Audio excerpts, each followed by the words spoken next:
good afternoon.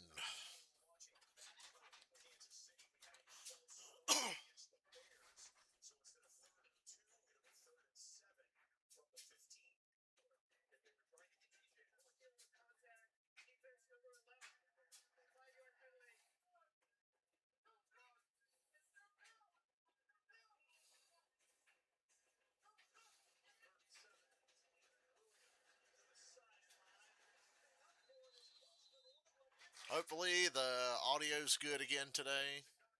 We had some problems Friday and the start of the race yesterday, but all I did was restart my computer and it worked fine, so I hope somebody here will let me know if we're having issues again.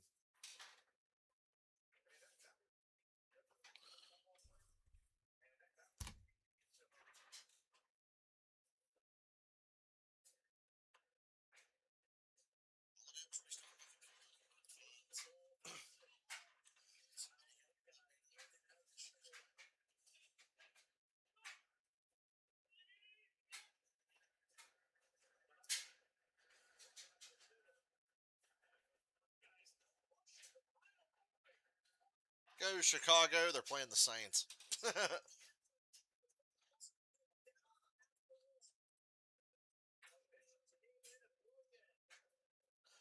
Beautiful weather for Talladega. It's like low 70s and sunny.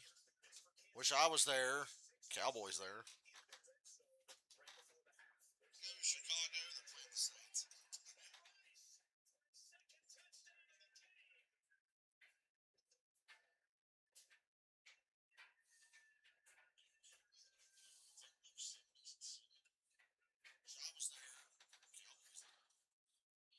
Plan on being at Talladega in the spring. Boy, it's so funny how our Talladega plans keep getting pushed back and pushed back and pushed back, but I think I'm going in the spring.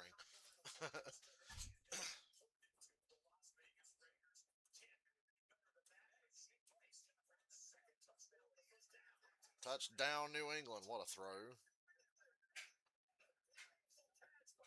by and a catch by Kayshawn Booty.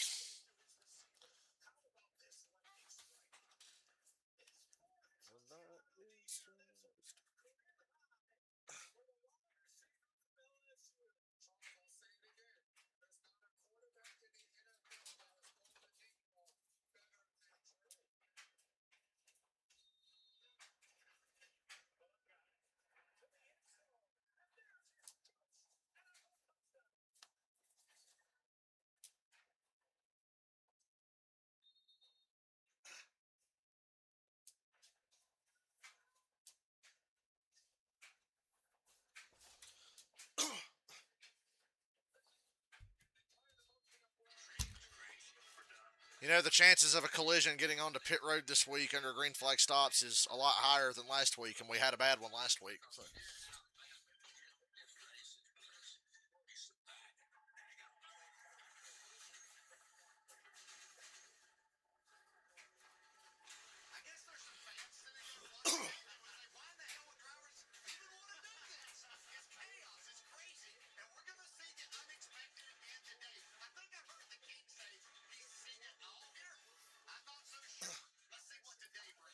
Let's see what kind of race manipulation. Denny Hamlin literally said in his interview he's going to try to help his teammates make the Final Four. And I'm like, is that not race manipulation? There could be race manipulation today and next week on the scale of which we've never seen.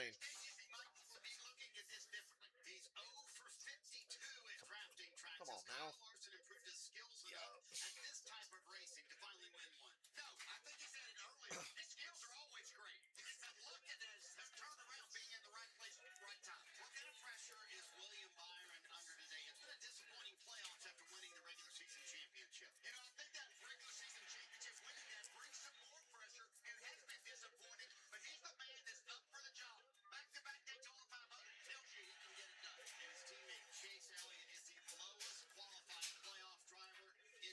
Ain't worried about qualifying on a plate track.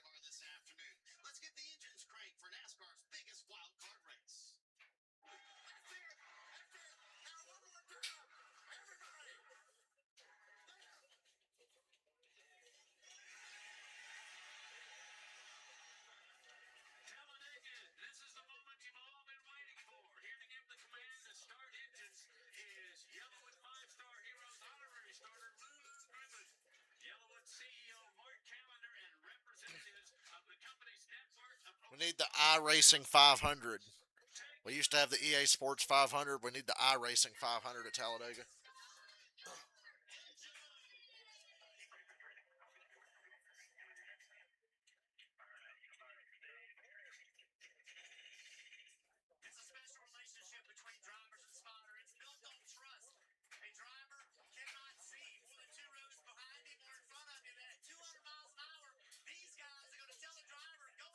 Look at TJ getting some TV time.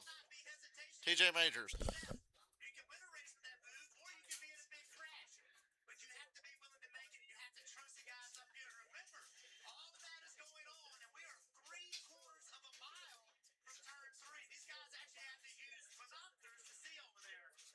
Binoculars, that's a doiby.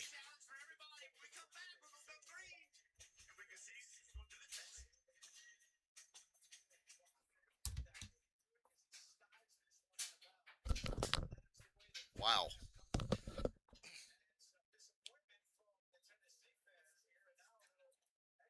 Fight, fight, fight in the New England Tennessee game.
Working on a sex farm. Sorry, I was singing Spinal Tap.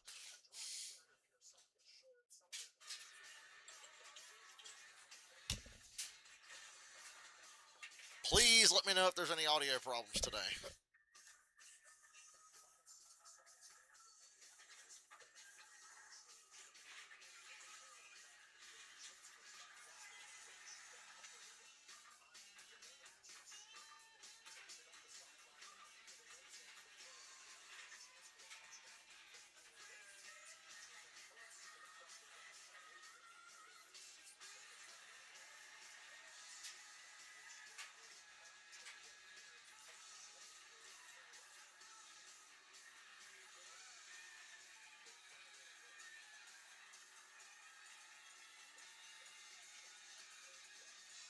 Put down Panthers.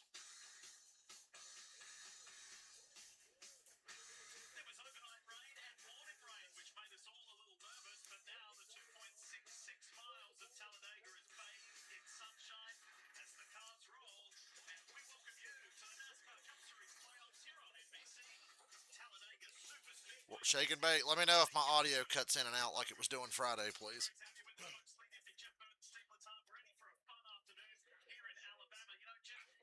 They're in LA, Lower Alabama. Nah, Talladega's in Central Alabama.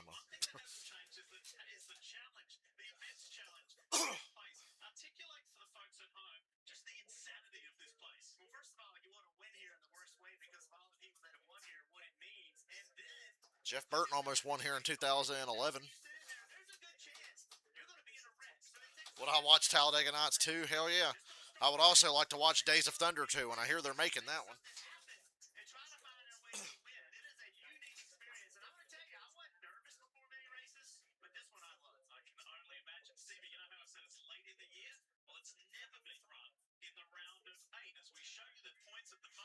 Only 2 races left after this week. It's crazy. Talladega being this late in the year feels kind of strange. Usually Talladega is like 2 or 3 weeks before now.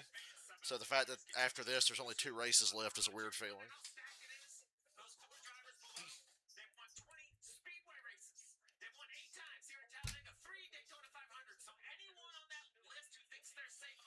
Blaney, multiple time Daytona and Talladega winner. Joey Logano, Daytona 500 winner, multiple time Talladega winner. Chase Elliott, multiple time Talladega winner. And they're below the cut line. William Byron, multiple time Daytona winner. He's got 2 Daytona 500s and a summer Daytona win. He's been close at Talladega.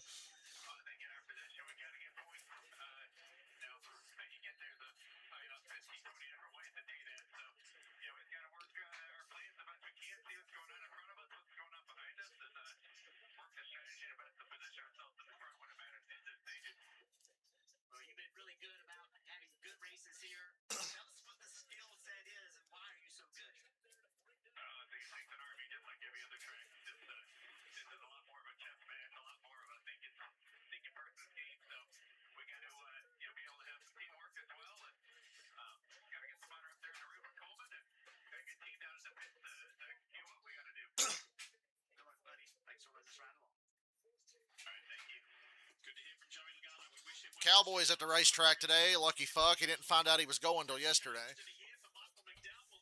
Must be nice.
Denny Hamlin has the opportunity to do the funniest thing ever.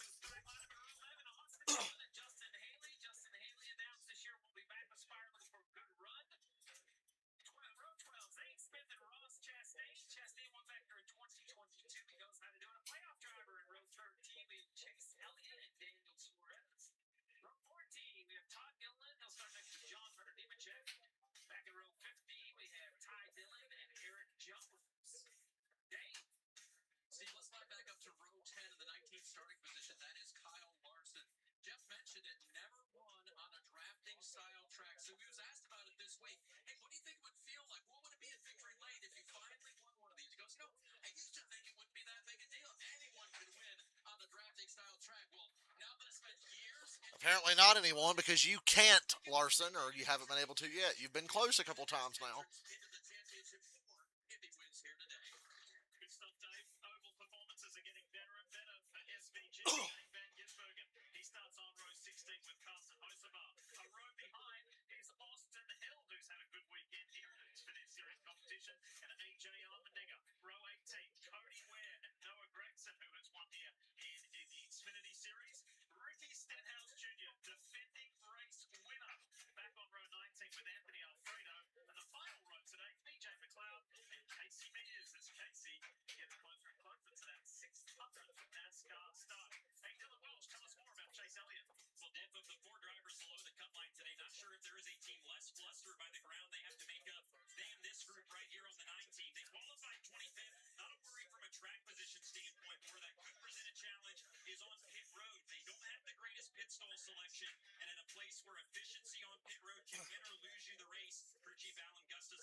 We are coming to the green.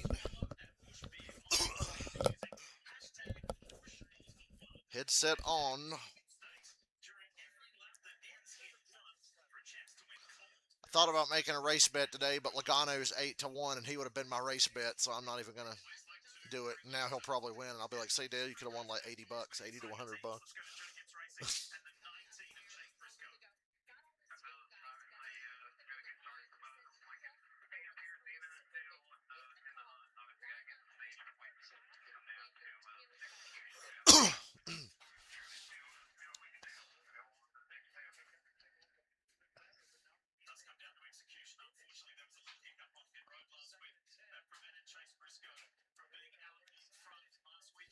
God damn it, touchdown Saints.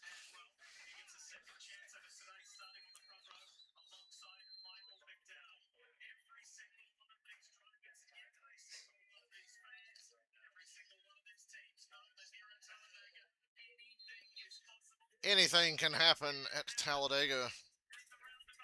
I got my first ARCA win here. Brings a tear to my eye thinking about this place.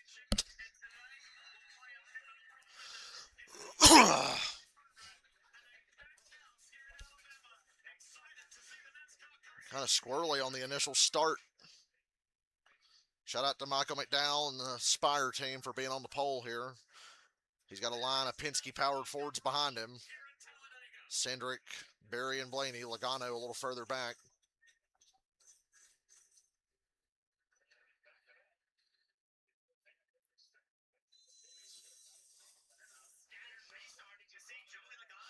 And the Super Speedway package and Cup fucking blows.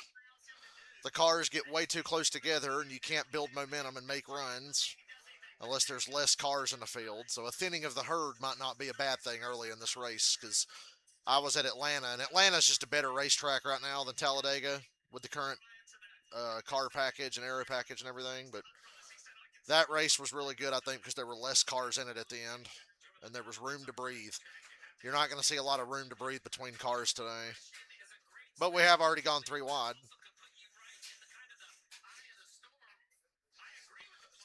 And McDowell needs to just pick a line and stay in it.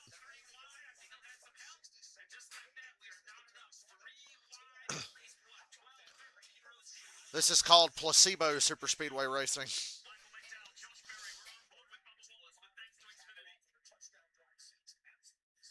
Just enjoy the show, even if it's not real.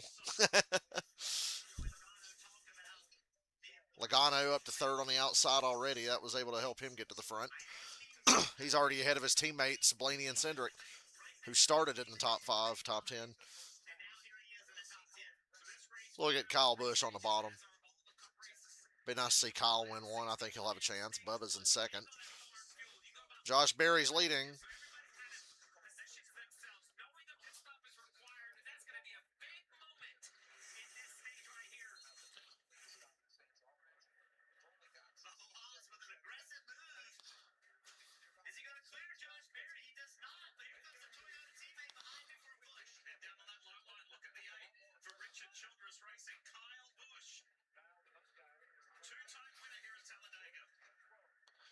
Two-time winner at Talladega, a good 15 years apart.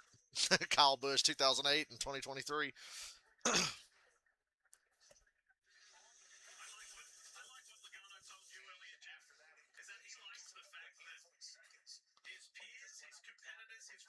Logano's second. I told Cowboy last night he's going to this race, and I said Logano's going to stress you out all day tomorrow because this, to me, is Joey's last chance. He's too many points out. I think he's got to win this race. I don't see him being a race-winning threat at Martinsville. I think Joey's got to win this, and he will be a threat to win. Fords are really strong on the super speedways. They've had some bad luck. They all got wrecked out at Atlanta. But Blaney bounced back. They won Daytona with Blaney a couple months ago.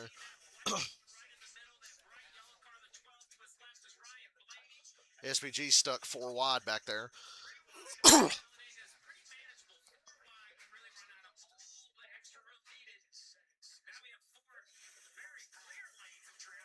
Oh my God.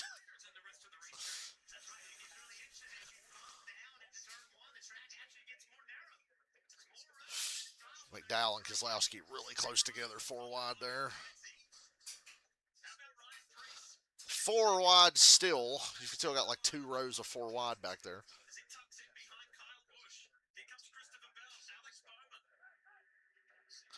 Gibbs bump drafted Logano up to Barry.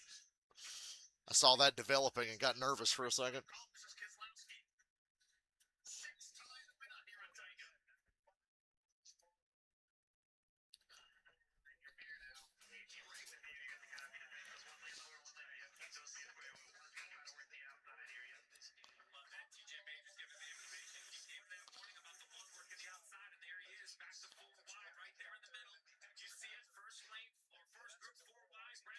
Oh, Gibbs.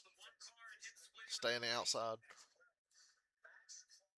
Oh, Justin Haley, what on earth are you and Hocevar plotting up there?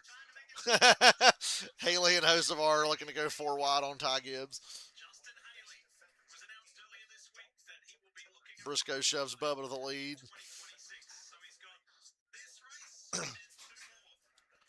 Bubba clears down in front of Kyle Busch.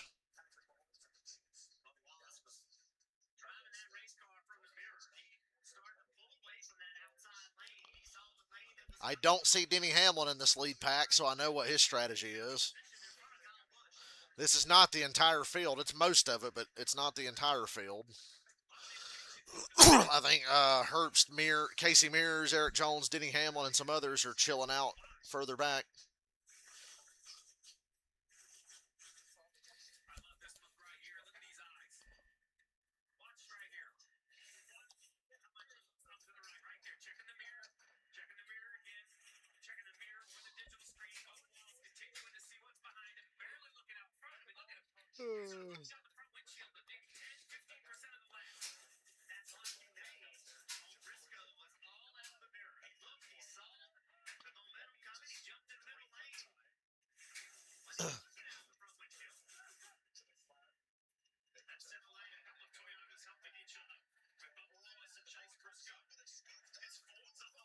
Here comes Barry and Logano back, 3 wide, coming for the lead.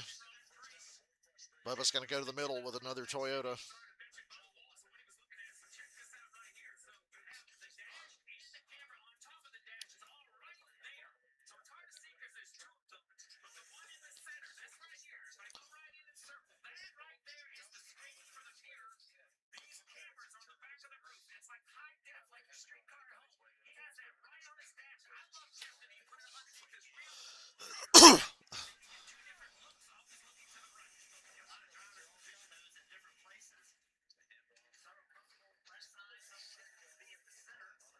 I'd want mine as close to my cockpit steering area as possible if I was deciding where I want my digital mirror at.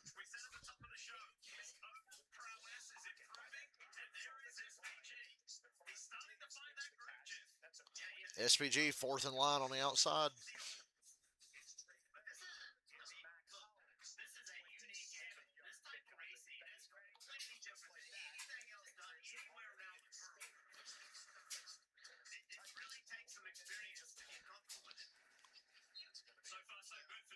Austin Hill is in the top 10. Yesterday's winner, Barry, Logano, Justin Haley, Bubba Wallace, SPG. That's your top 5 for the next moment or two. It's constantly changing. Ooh, did Drake May get hurt?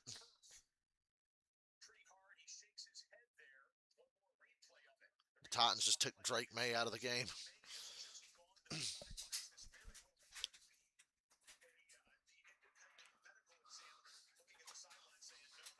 Josh Dobbs warming up for New England. What the fuck is Mahomes doing? And getting away with it, of course. Just in case he didn't, there's a flag in the secondary in that game.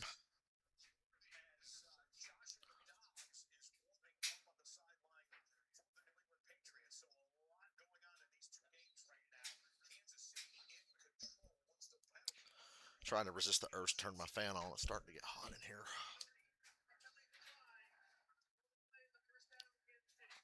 And there's Joe Logano in second, stressing everybody out like I said he would all day long. I didn't talk much in the Xfinity race last night. I was too sleepy. I took a 3-hour nap after that race. I was too tired. I slept pretty good. Took a 3-hour nap, got up, did my NASCAR 25 stream, and then went back to bed and got up at like 9:30 this morning. I slept pretty good, I think. I think I'm good to go the rest of the day. Got the multiple TVs going like always.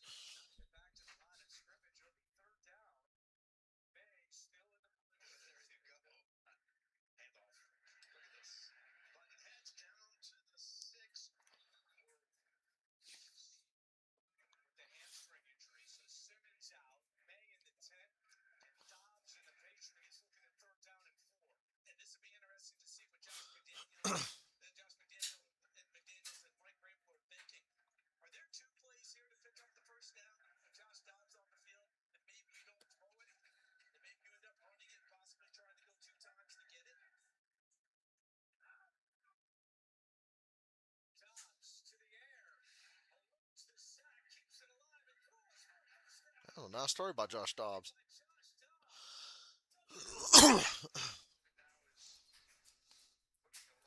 Falcons 49ers tonight. Oh boy. We're saving my stress for tonight instead of front loading it early in the day while the race is going on.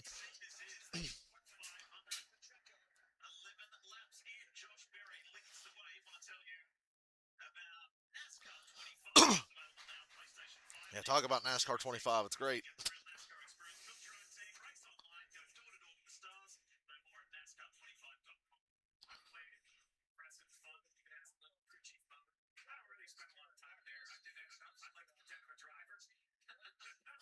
Latart says he's been playing NASCAR 25. I believe him. He did a video about it.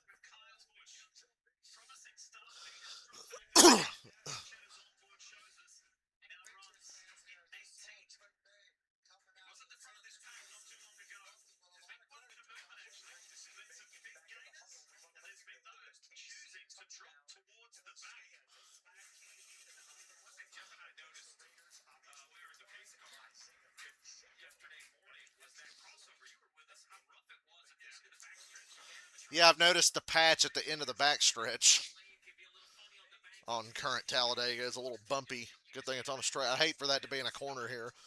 Although then again, that might make it more entertaining. That might be a good thing. I don't know if it was in the corner.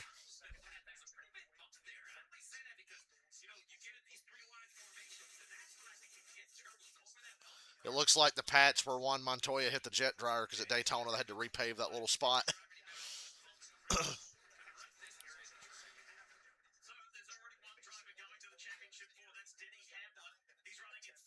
SVG third.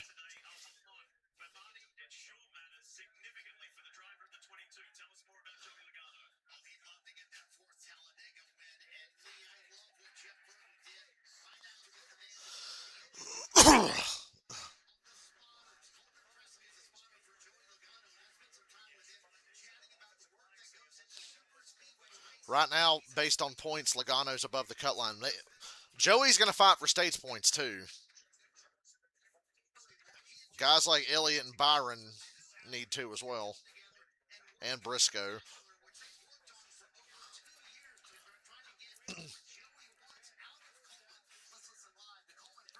Drake May's back in the game for the Patriots, thank God.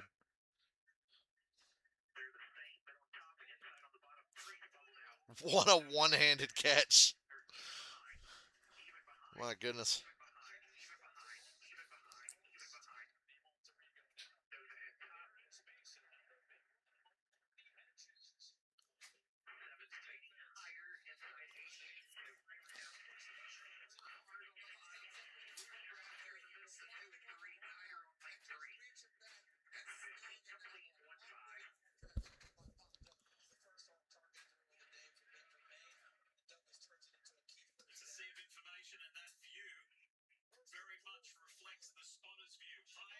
Touchdown, Patriots. A two-score lead on the lowly Titans now. The first place New England Patriots, by the way. The Bills are on a bye week, but the Patriots have a better record and have beat the Bills.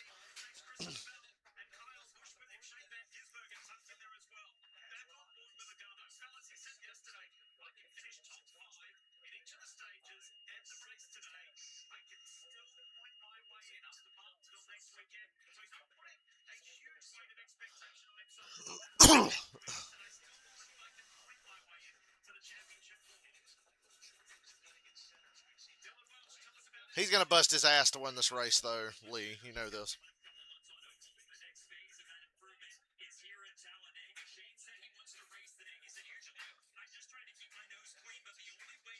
SPG's got a lot of experience. He ran the Daytona 500, ran Talladega. He's got 2 Atlanta races under his belt. Fuck it, turn him loose. Got a top 10 at Kansas.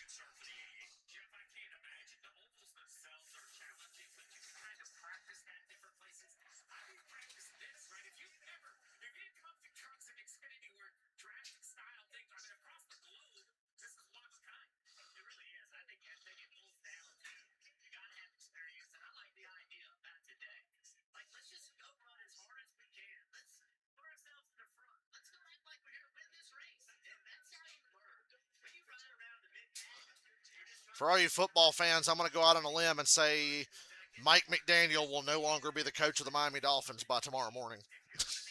Hey, look, Kyle Busch is leading.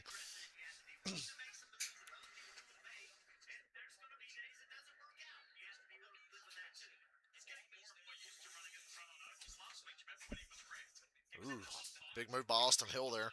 We've gone from 3 wide, 4 wide to now we're 2 by 2. Who's in the 62 today? I don't even know who's in the 62. I'm out of my mind.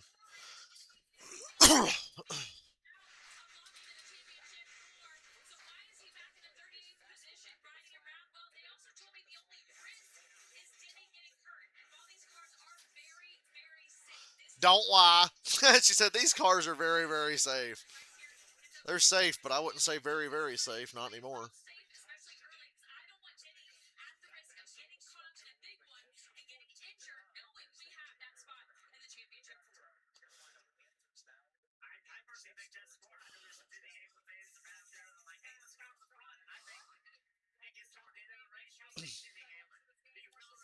Denny will be a factor at the end of this race if he's still running. They have nothing to gain by fighting for stage points. Nothing whatsoever. Oh, yeah, Anthony Alfredo is in the 62 today. KFB leading.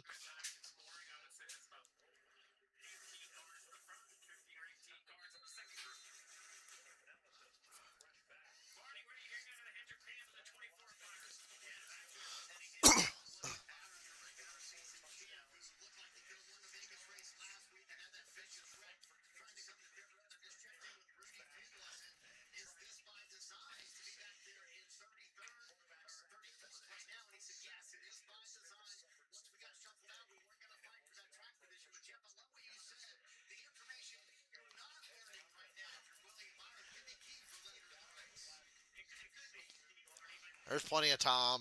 Plenty of time to learn how you can get through the pack later. Shout out to Caden. Who's going to flip today? Ty Gibbs or Riley Herbst. Put me down for Ty Gibbs and Riley Herbst to be the ones that flip. And then we'll just turn the whole damn side of the car body into a flat next time we race at Daytona or Talladega. Stop flashing that Yellowwood logo. You're making me think of Yellow's coming out. KFB, SVG, Justin Haley, B Dubs, and C Bill. Damn, I managed to abbreviate everybody's name in the top 5 there.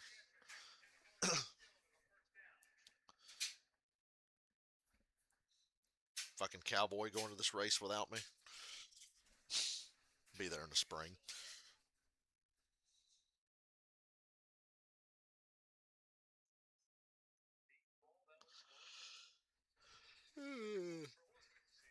Fudge.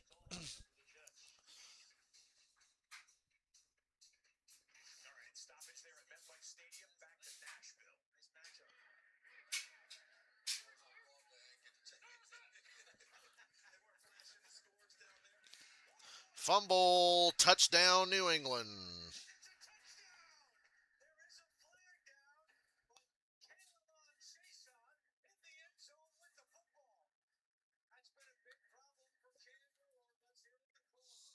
This better not be on the defense. That was an amazing play. Touchdown, Patriots.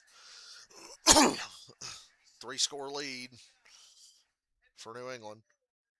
It's a good win, Patriots. Titans ain't coming back from that.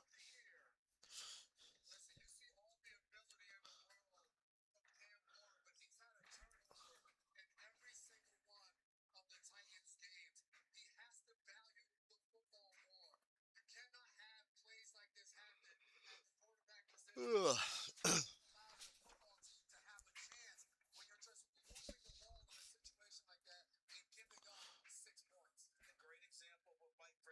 Austin Hill driving up here like he belongs. What if Austin Hill wins this race and gets the sweep?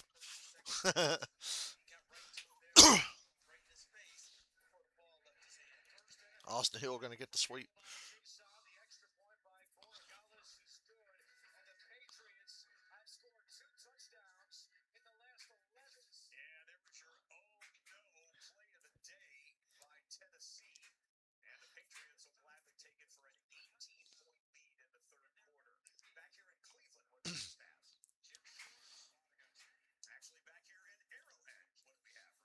Don't worry, guys. The Chiefs are only up 28-0 on the Raiders.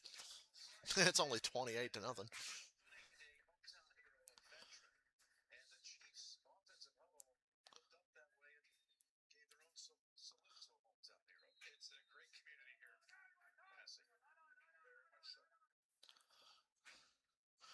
Tony Romo want to come out of retirement and back up Mahomes in Kansas City. I mean, he would probably just kill for that, wouldn't he?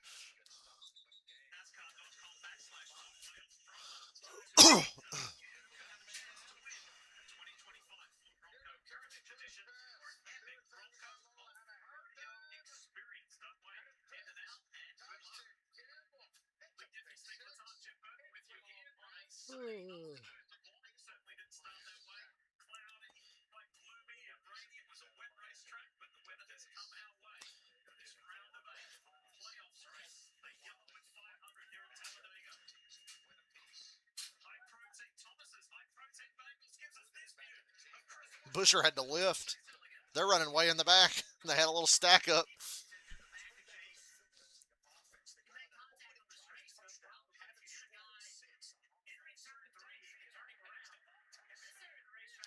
Touchdown, Eagles. Yep. Couldn't get old Devontae Smith down.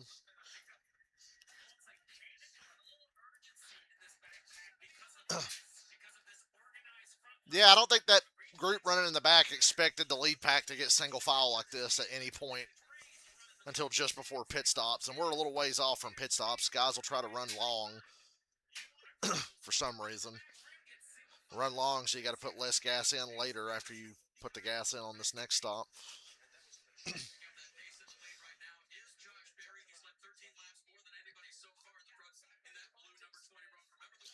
Josh Berry most laps led.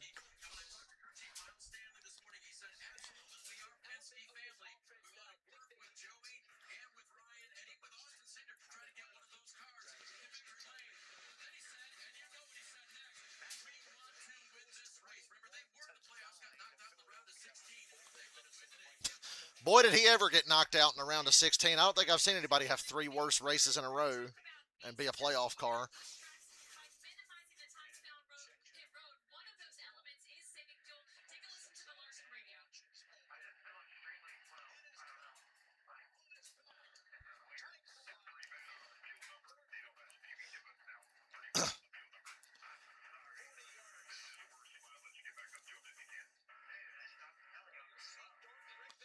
Larson says he just feels his car's flat out slow, and they were telling him to catch back up. It's easier to save gas the closer we are to him.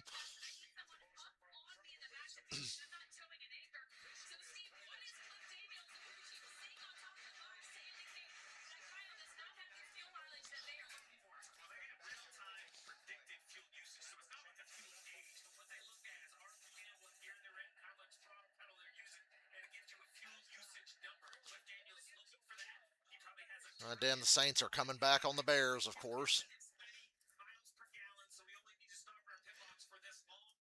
The Bears can't have anything nice and easy. Cody Shane Ware. Yeah, Cody Ware and Chase Briscoe and Noah Gregson and John Hunter Nemechek and Denny Hamlin have driven up to the front. We're back to 2x2. The single file is over.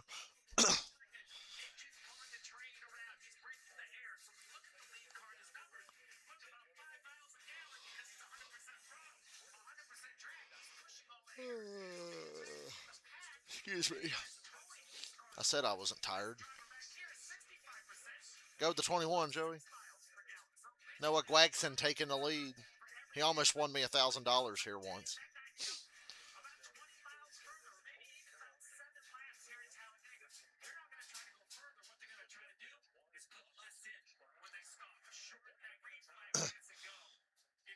BJ McLeod's in the top 10.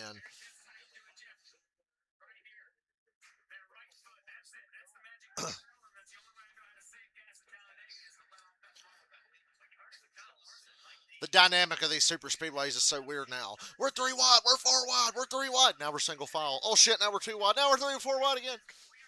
It's kind of weird. And we got to talk about fuel mileage all fucking day. Stage cautions going away would alleviate some of that.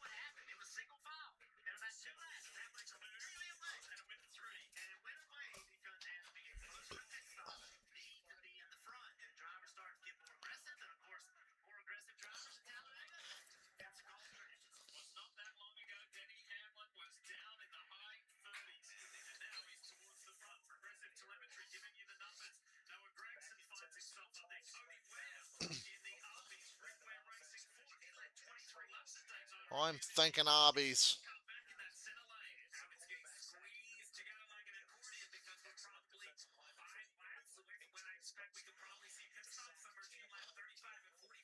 Are guys really going to pit this early? I swear they always run longer than they need to.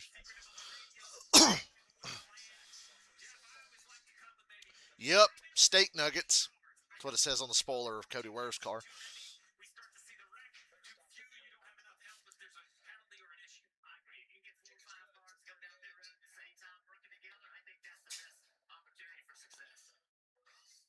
Kyle Busch is leading again. Should bet on Cody Ware for one of these. Yeah, right.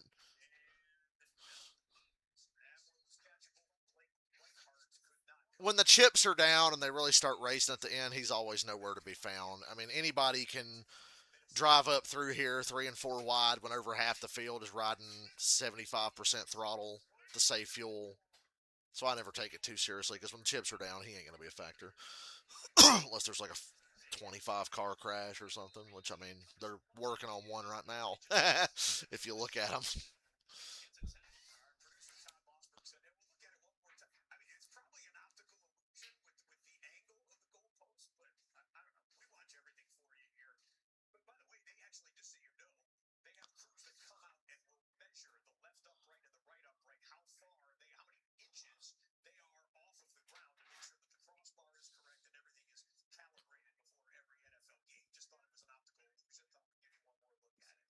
Thought a group was getting ready to pit that time.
SVG just made a dumb move. He went to the outside 3 wide. Nobody's there. There's help coming, but they're further back, and now he can't get back in line.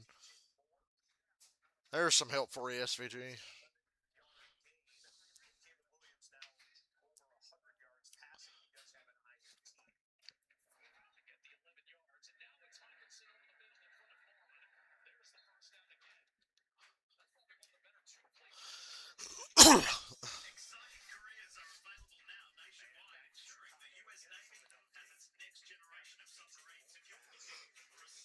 Good, do it. Denny Hamlin's taking the lead. With help from Joey Logano.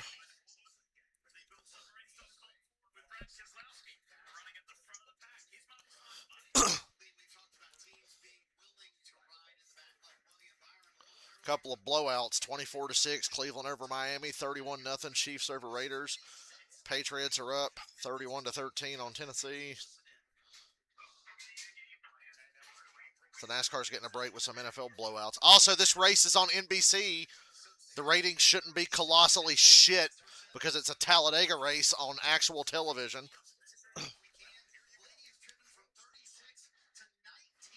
Matter of fact, Talladega, Martinsville, and Phoenix will be on NBC.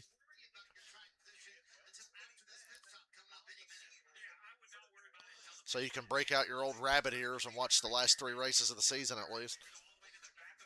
You get the first 6 and the last 3.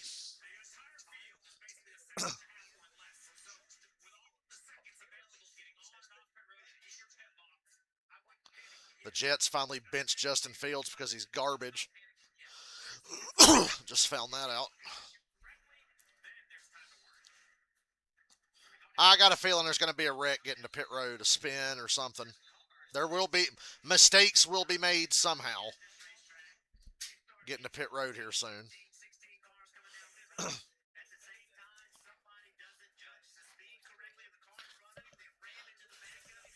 Jeff Burton's talking about it right now.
You mean a spotter change? Oh yeah, uh, the spotter for the Colleague 10 car got fired after Vegas.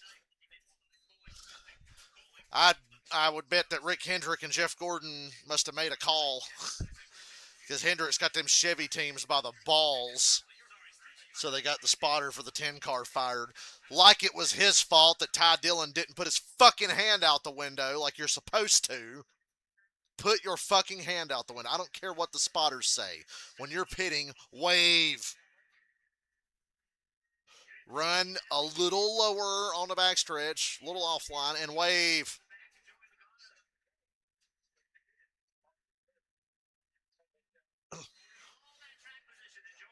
But no, it was the spotter's fault. Ty Dillon's too lazy to put his fucking hand out the window.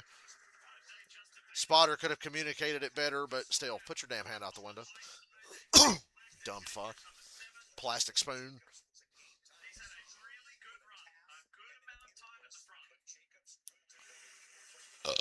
Excuse me. It's a cold, rainy day here in North Carolina.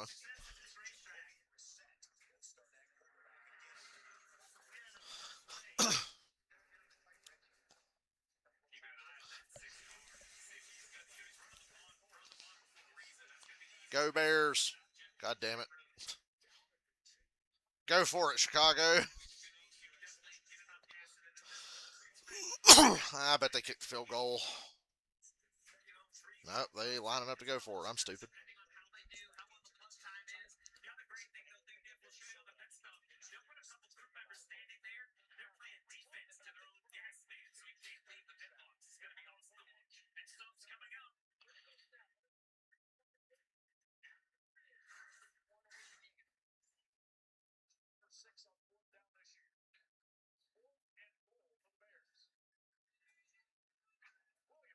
And the Bears fumble their fourth fucking snap of the day and turn it over on downs. Idiots. Oh, they get a false start, so they get a redo. You can't decline a false start penalty. Don't you love football? Just kick the field goal.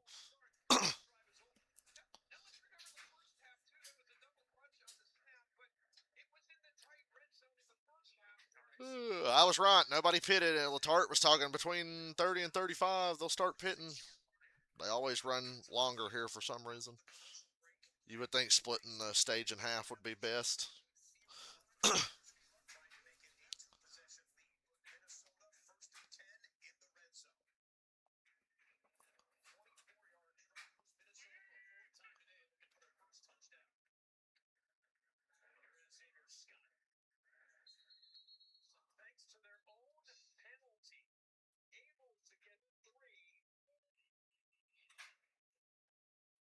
Oh, wee, oh, wee, oh. Jets, do something, please. Or just get sacked and have to punt again.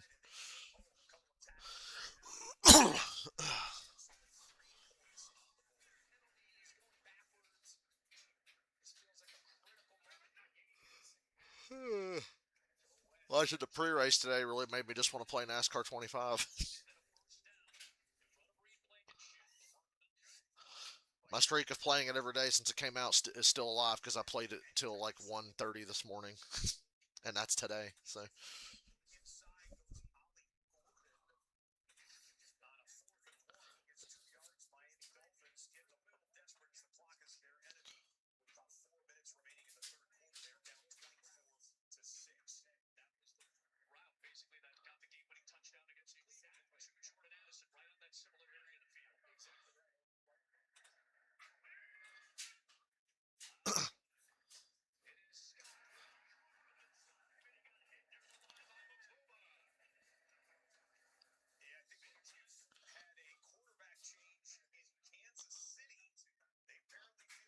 the Chiefs are up 31 to nothing. Have benched their starters, so the fourth quarter of that game is going to be like a preseason game. Meanwhile, back at Talladega, nobody's pitted yet, and a lot of the field is three wide again. So I don't know how you're going to pit being three wide. Oh, we have pit stop starting. Shockingly, no incidents on this first group.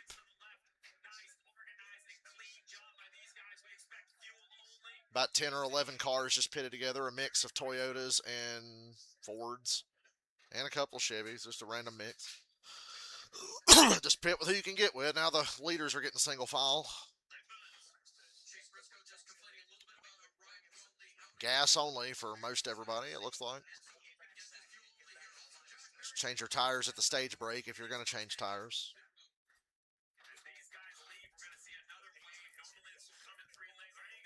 We got to get better tires on super speedways. Tires are just such not a factor here for some reason. Daytona and Atlanta, it's becoming more of a factor. Especially Atlanta.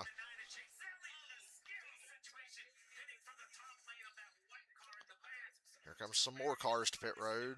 No problems with this group.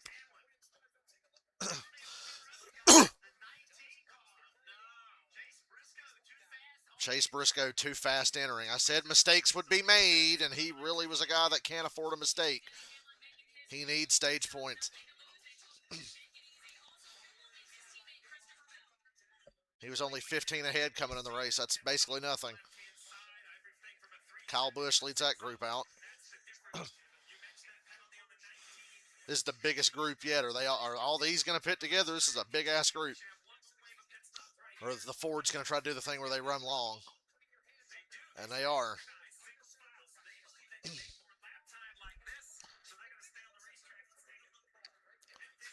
There was a big stack up in the back. Ooh. The hell was that?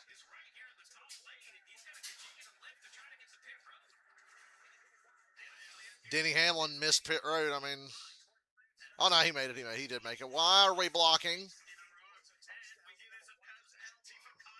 Kyle Busch. Too fast exiting. Bush and Briscoe both got speeding penalties. And Kyle didn't need the speed coming out.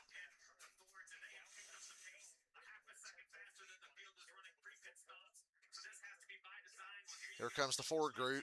Well, some of them. Blaney stays out. 3 Fords. Some cars further back pitted with them. Gano, Keselowski, Gregson, Herbst, Priest, Stenhouse.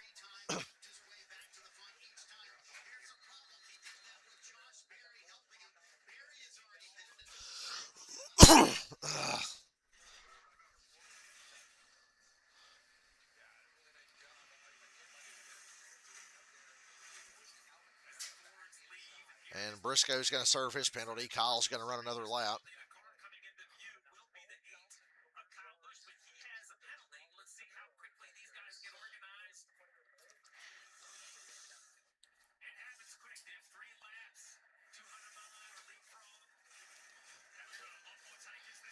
Number of Chevys, all 4 Hendrick cars plus Trackhouse and Austin Dillon.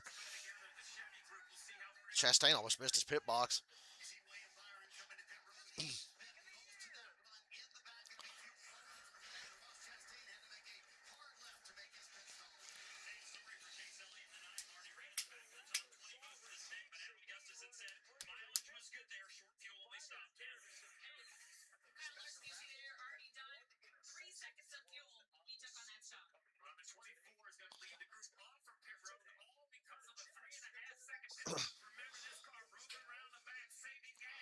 Chastain lost touch with the Chevrolets he pitted with. The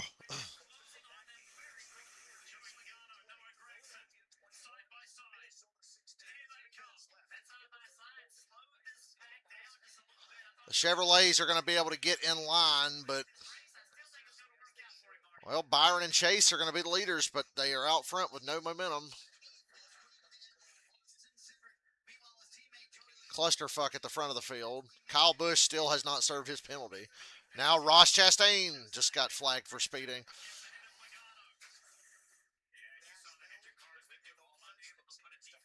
Now Kyle Busch is serving his.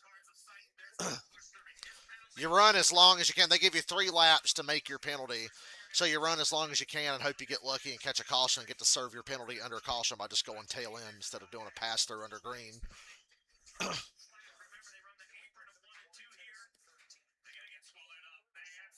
So Gregson's going to be the leader here.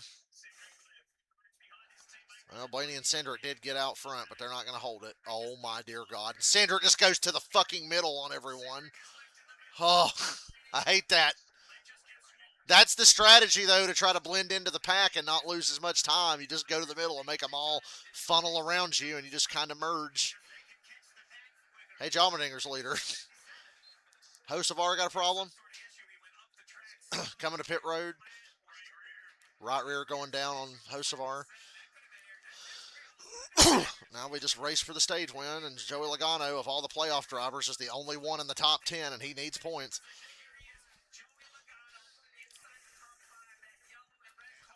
He's going to stress you out all day long.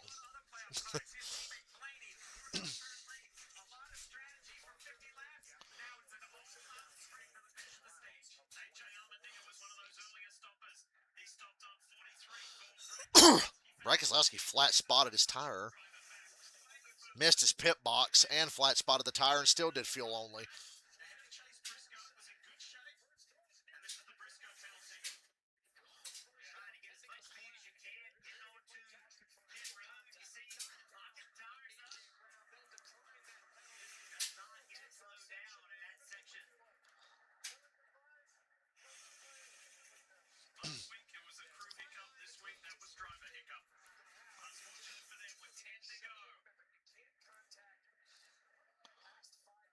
Gregson, Allmendinger, Eric Jones.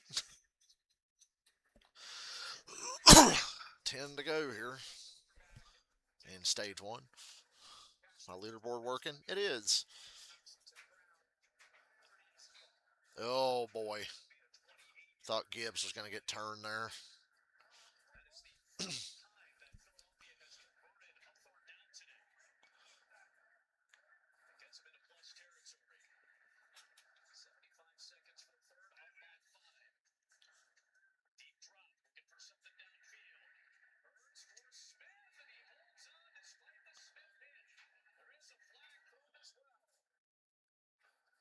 Come on, YouTube TV, get your shit together.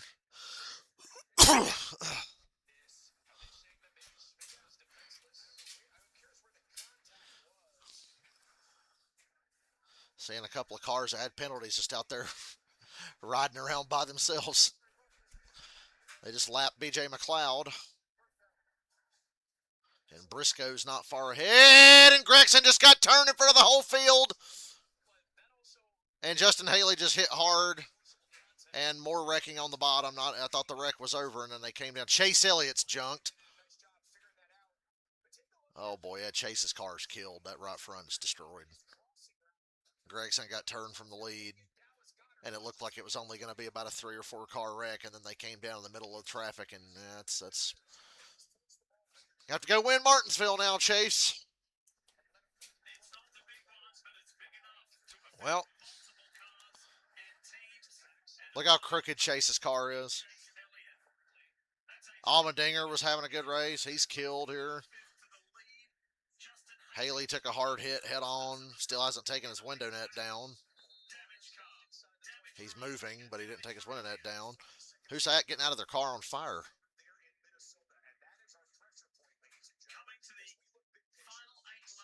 Who the fuck is that? I can't tell whose car that is. Is that AJ? It's AJ. Yeah, AJ crawled out of his car and he's laying down.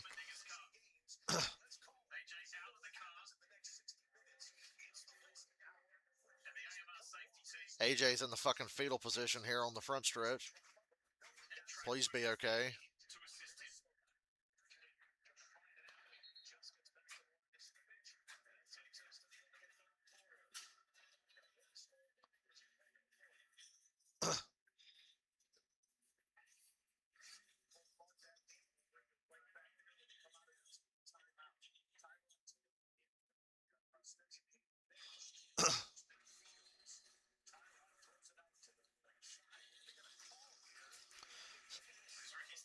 Stenhouse is out of his car.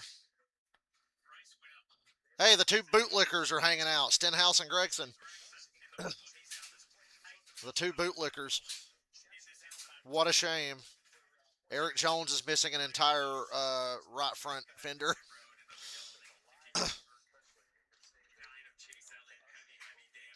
They got to red flag this thing. They're not letting guys work on their shit. AJ is on his feet. Sore, but on his feet.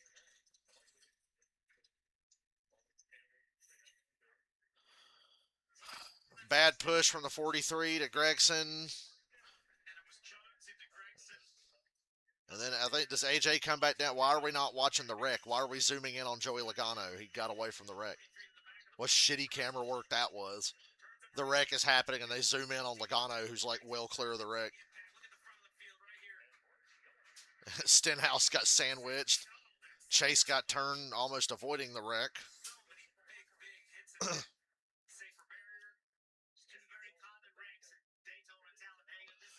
You're not even safe at the front, ladies and gentlemen. You're not.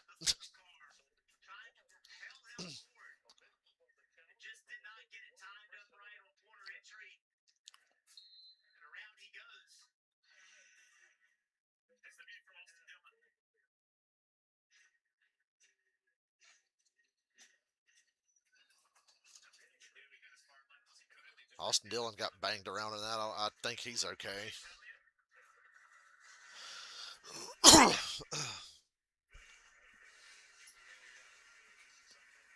Average NASCAR 25 multiplayer lobby.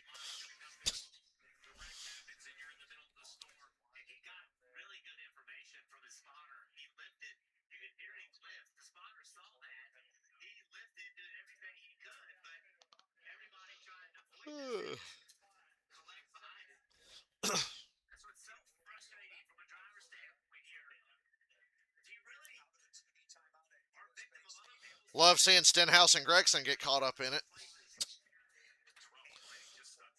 Sucks we had to lose Chase Elliott, but Stenhouse and Gregson got destroyed, so that'll save us some carnage later. Little thinning of the herd here near the end of stage one. Are we red flagged yet? No, we're still under caution.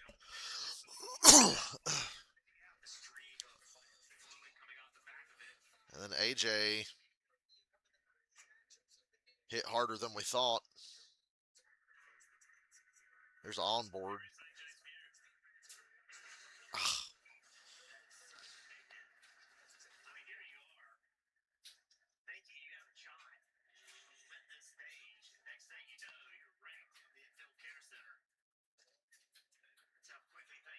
the fuck was this weak ass play called by the Eagles just now?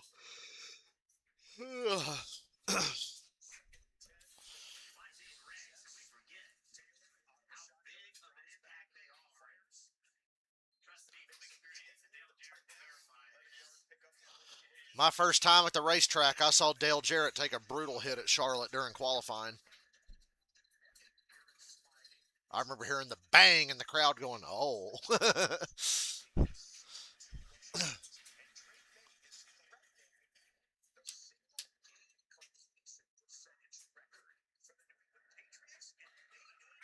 The Eagles missed the kick, and now the Vikings are only down by 5.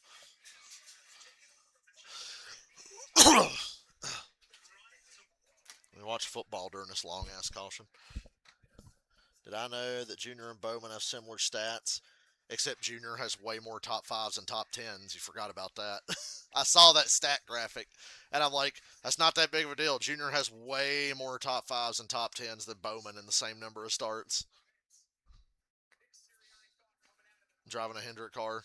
So that's kind of weird. They had the same amount of wins, though. Although a lot of Bowman's were just fluky, so Junior's better than Bowman. He was at Hendrick. I mean, career-wise, obviously Junior's way better than Bowman, but at their Hendrick runs, he's way better. Higher average finish, way more top 5s, way more top 10s. Actually threatened for a couple of championships. Bowman's never even come close to that. But you're right, Bowman is overhated. People have been trying to get Alex Bowman fired for like 3 years now for some reason. Even though he's a good driver.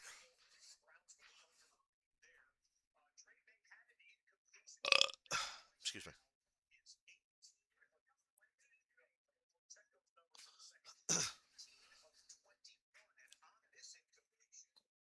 You sweepy there, EO? Yeah, I'm checking on you.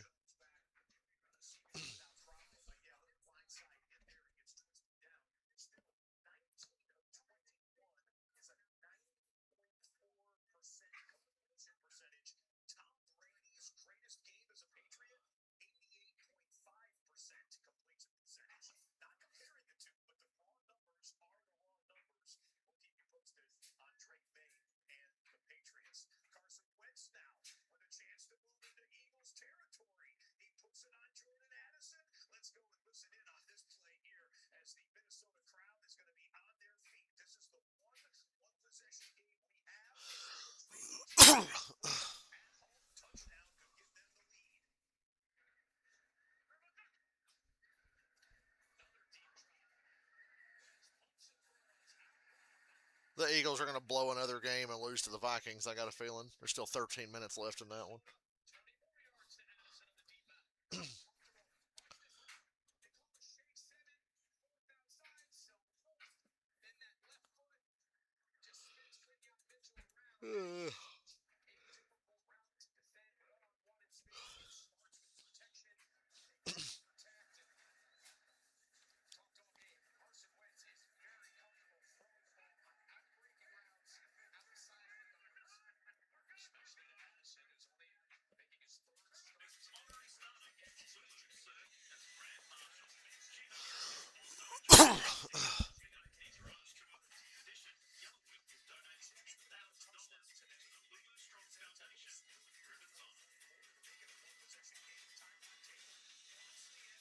Damn it! J.C. Horn made a great play. I thought the Jets were going to get this long touchdown, but J.C. Horn intercepted it.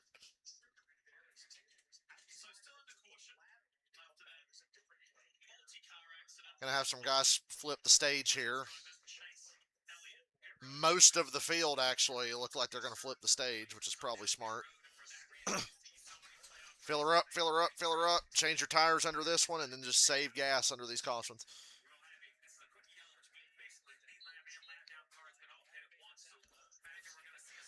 Shout out to NASCAR for not red flagging this shit and doing quickie yellow where they let lead lap cars and the few lap cars out there pit together. Thank you, NASCAR. I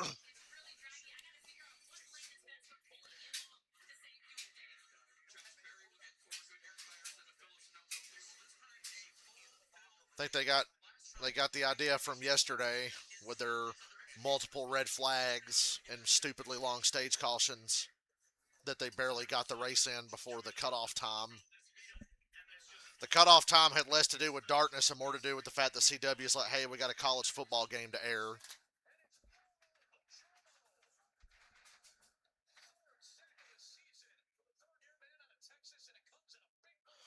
Dale Jr.'s 2009 season is the only reason him and Bowman are even remotely close in stats. If Jr. didn't just completely suck shit in 2009, such a fucking wasted year.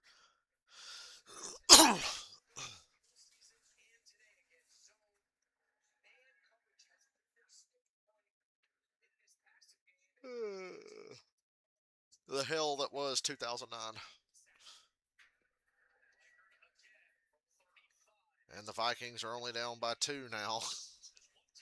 And the Eagles have 10 minutes left to blow this. So get ready to laugh. Be right back. I'm going to grab a drink. I'm thirsty.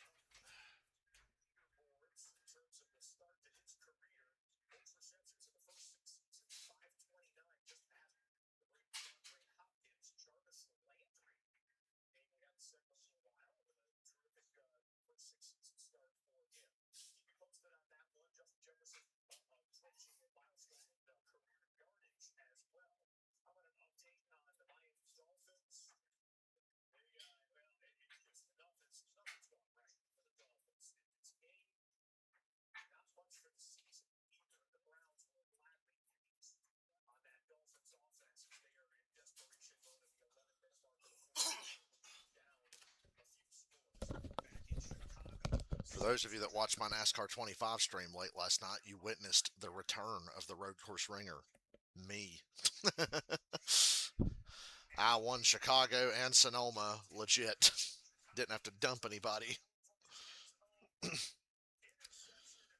Ooh, the Dolphins are terrible. Mike McDaniel's getting fired tomorrow, if not this evening.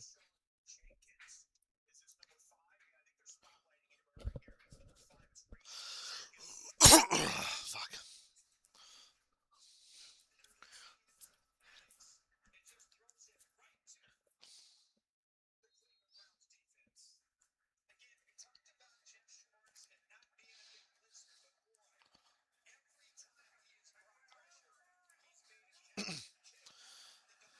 Are the Browns going to hit 30 points? When's the last time the Browns scored 30? 30 points for the Browns. What a moment. Where were you when the Browns scored 30 fucking points?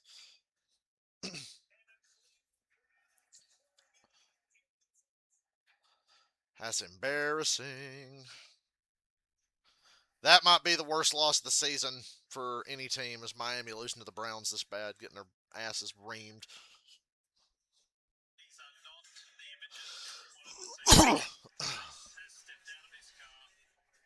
Done for the day on the 9 car. Got to go win Martinsville. And one less guy for Joe Logano to have to contend with today. We're coming to the green. It's going to be 2 to go in stage 1. A little green-white checker to finish stage 1. Casey Mears 13th. We had a lot of cars pit there that are going to flip the stage.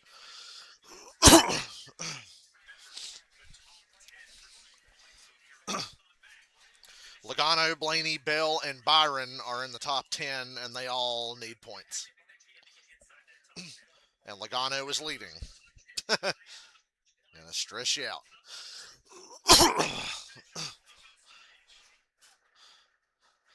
I'm sure Gibbs has the direct order to make this as difficult on Logano as possible for the sake of his teammates.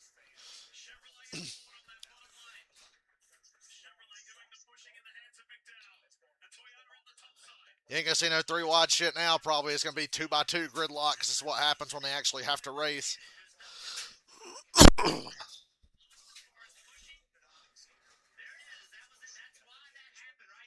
Good push from Nemechek to Gibbs. That's a fucking tandem. Clear down. Go to the bottom. Get in front of the 22. Don't stay up high. Reddick cuts down in front of Logano and brings them with him. There you go. 3 Toyotas cut in front of Logano. Now Reddick shoots to the outside. I don't know why.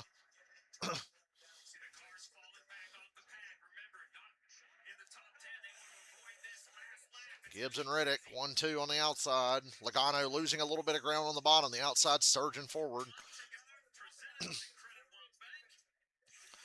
Boy, it'd be great to see Joey get put out of the top 10 here. I don't see that happening.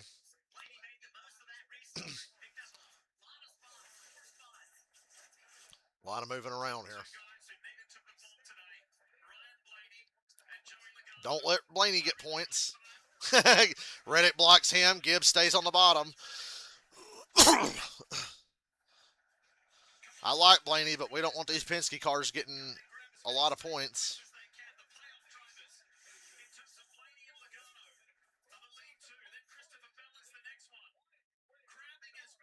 Blaney's going to jump out of line here at the last second. And Toy Gibbs wins stage 1. Oh, they say Gibbs. Blaney 4th, Logano 6th, Bell 10th. No points for William Byron.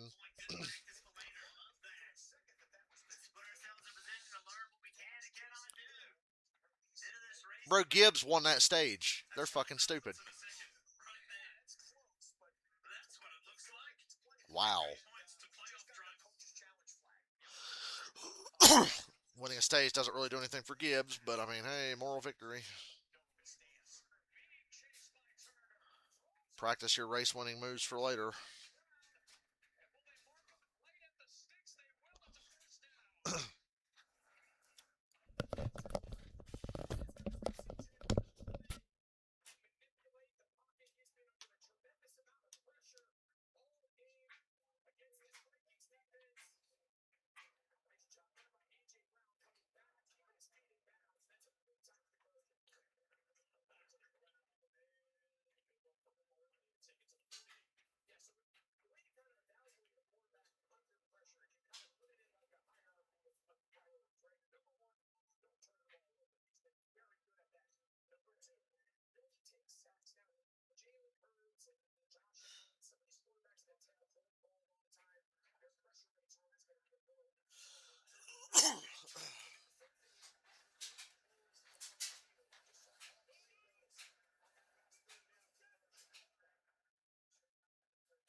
Vikings have played a decent game against the Eagles defensively, but they've given up a lot of just wide open plays.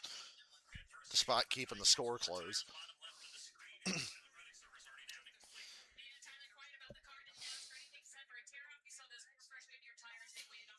7 cars stayed out. Everybody else pitted. I expected more to stay out there. Alfredo got spun on pit road by shocker Riley Herbst.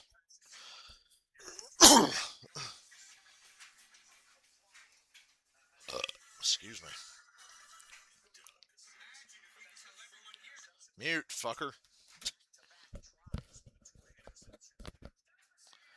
Touchdown, Eagles. I guess they're not going to blow this one after all.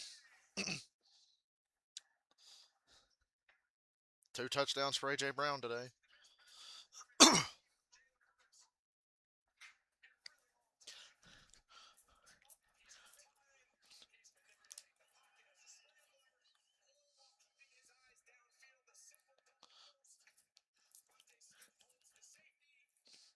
I think the Eagles are going to be okay after getting fucking embarrassed by the Giants last week.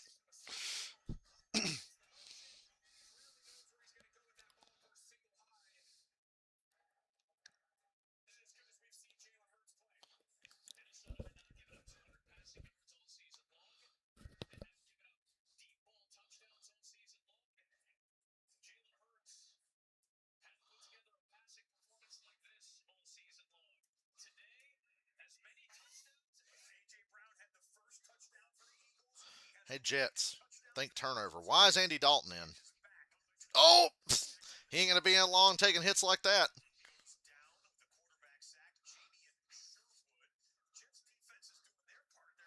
Yeah, the Jets defense is giving them a chance, but their offense blows. They ought to just cut or trade Justin Fields before the deadline. He blows. Not that Tyrod Taylor's much better at this point. I feel like Tyrod Taylor in his prime was better than Justin Fields because Fields has never been good. And I love rubbing that in because I had to hear Falcons fans, no, we just drafted Justin Fields. Why didn't we draft Justin Fields? The Falcons did, but we didn't draft Justin Fields. We should draft Justin Fields. Fucking shut up. Justin Fields is garbage, and I've been proven right. Go Bears! I'm stretching my legs because when I sit down for a long time, my fucking legs hurt. That's a sign of getting old. I can't sit down long. Too long anyway, so I'm walking around during this commercial. You know, the 25-minute stage breaks we have. Can't keep up with all this intense action, NASCAR. Fuck changing the points. Yeah, change the points system, but can we drop stage cautions, please?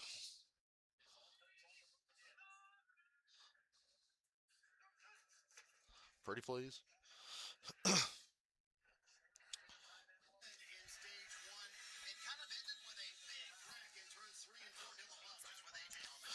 I hope AJ's alright. He's about to interview.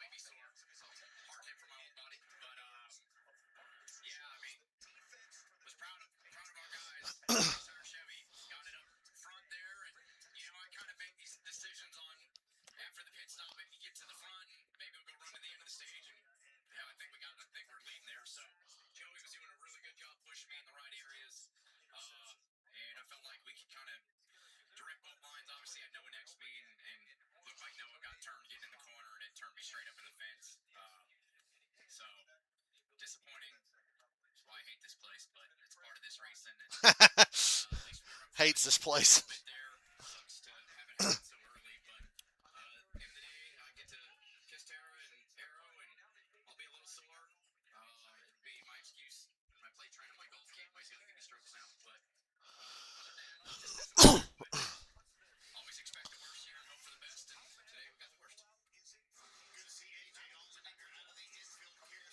The Chiefs are in victory formation before the 2-minute warning.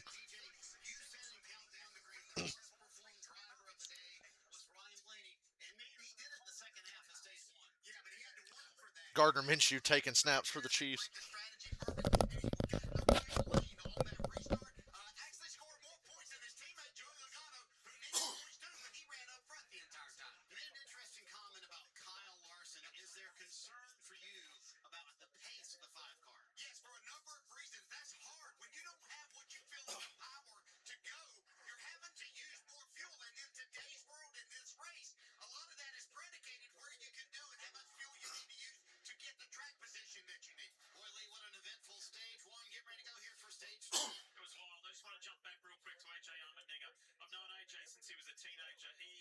Ty Dillon and Chris Buescher up front.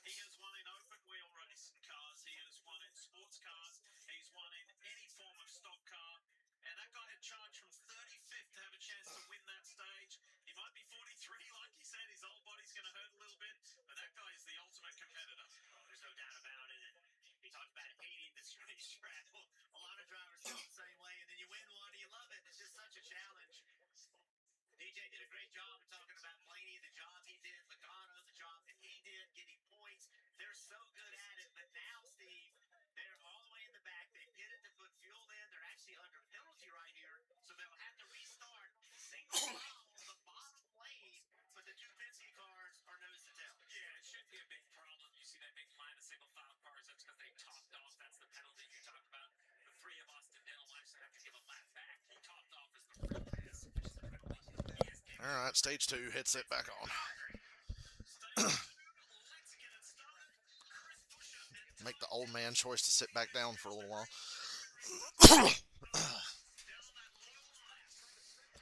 Still feel like Talladega doesn't need to be 500 miles, but we won't discuss that today.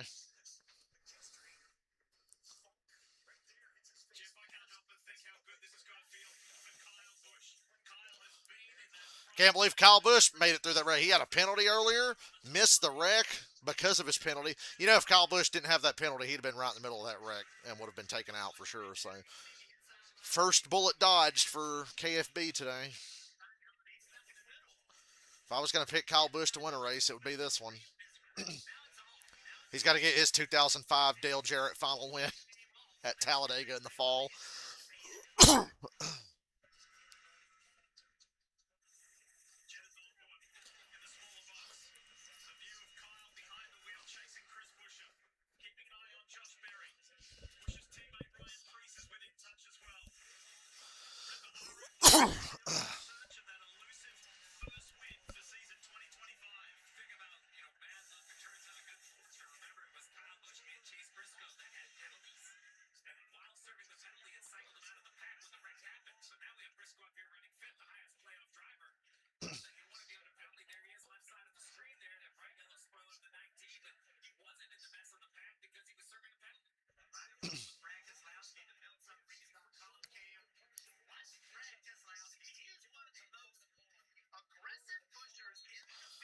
Oh, yeah, Brad's a real aggressive pusher.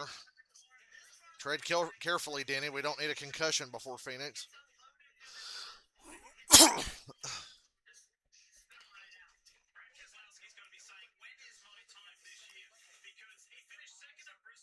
I was at Brad's last win, by the way.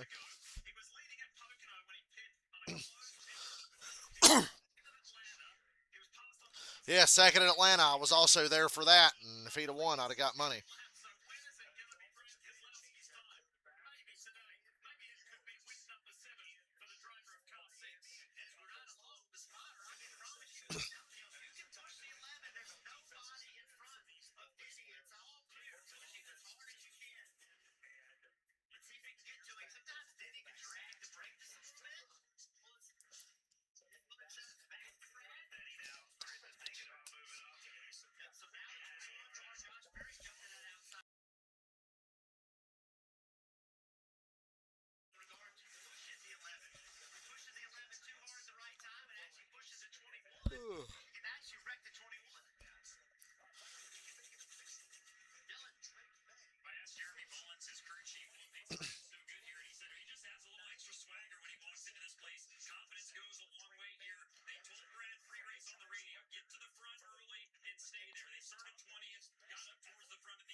Surprised to see Hamlin up here mixing it up this early.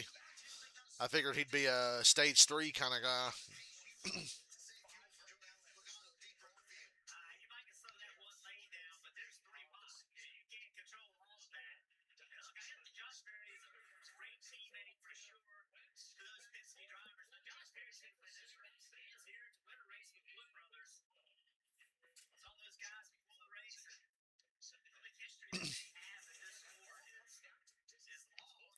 Well, that was a bold move by Busher there to pick up Brad.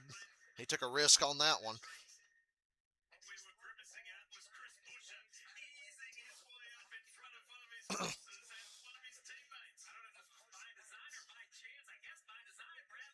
Brad did leave him a gap. Let him in. Yeah. Still scary.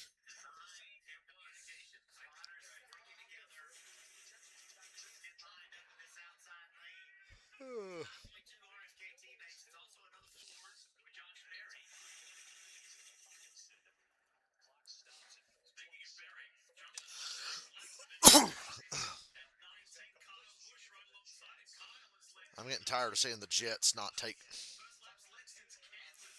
That's intentional grounding, is it not? Good grief. Oh my God. Herbst, Alfredo, and Cody Ware running together.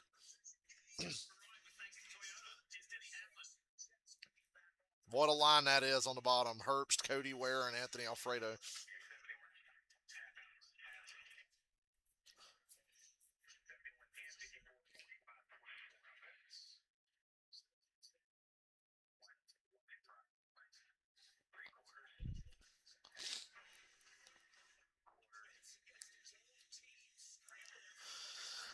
Excuse me.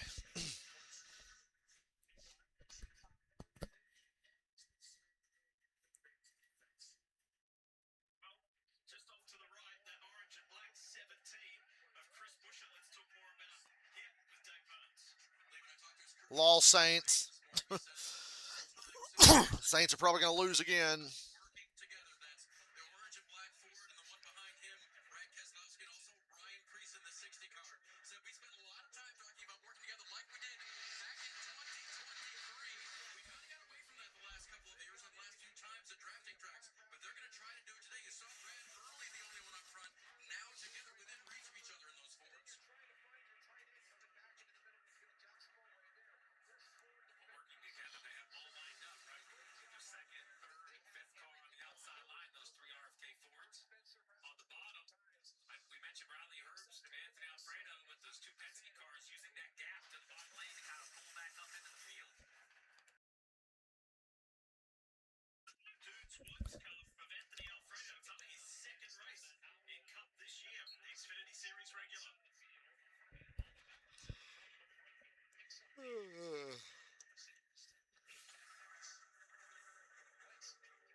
I remember when Brendan Gaughan had a chance to win in that 62 car. Then he flipped while leading.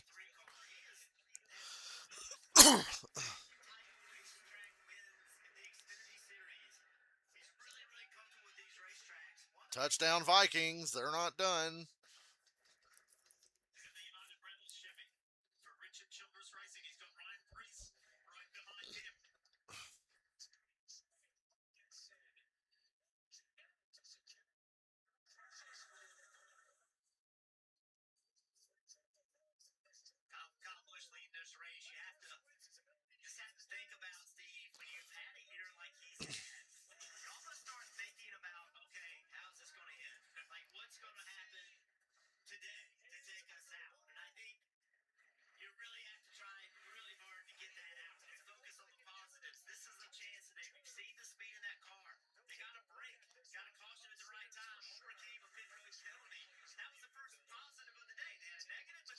I can't tell you who the best car is, but I'm just going to go ahead and guess it's Josh Berry because he's consistently been up front the most.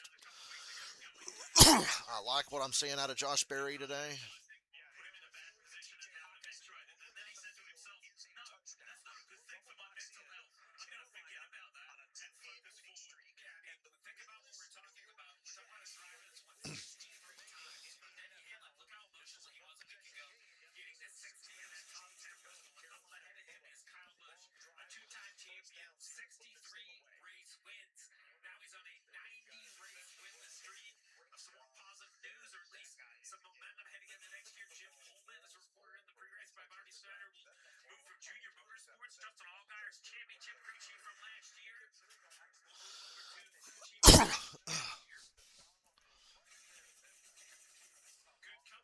And take the Vikings touchdown away. Riley Herbst is leading. Let me say that before they go to commercial because it's true.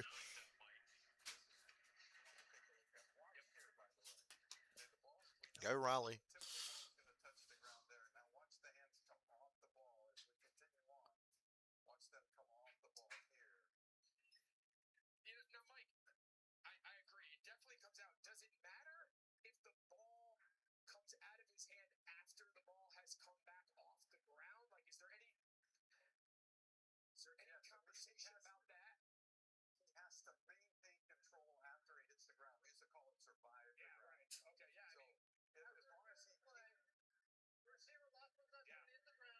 Ah, they took the Vikings touchdown away.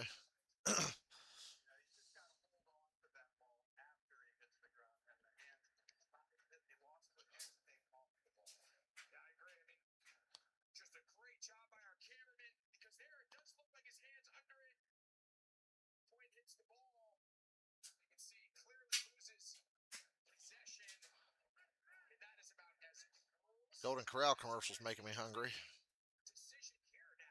Maybe I'll get a good Golden Corral trip before I go to Charlotte for Las Vegas. I doubt it.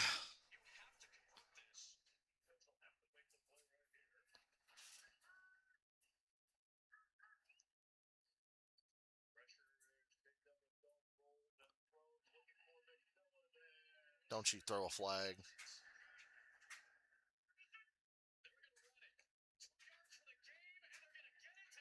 First down Vikings. They still in it. Not much going on in the race right now, but you know what everybody's doing. They're riding around saving gas right now. We're going to have these lulls throughout the day. Shorten the race to 400 miles and get rid of stages. Maybe we'd see less of this boring shit. But at least you're not single file, so it looks cool on highlights.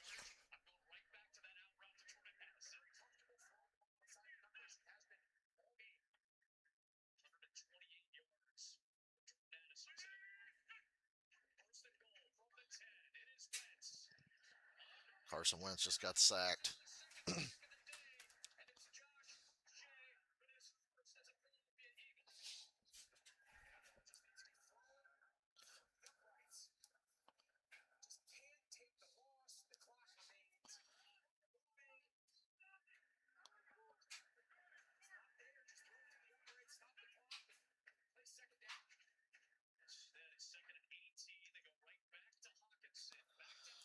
Back to Talladega. Briscoe, Alfredo, Hamlin, Herbst, McDowell, Kyle Busch, Ty Dillon, Josh Berry. Your top 10.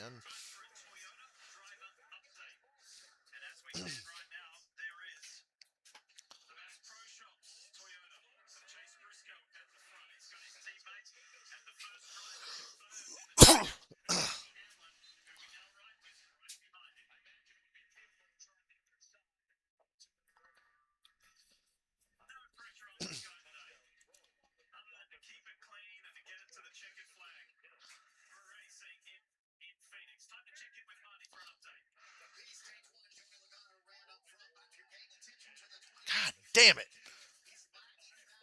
J.C. Horn again with another pick. He's having a great game.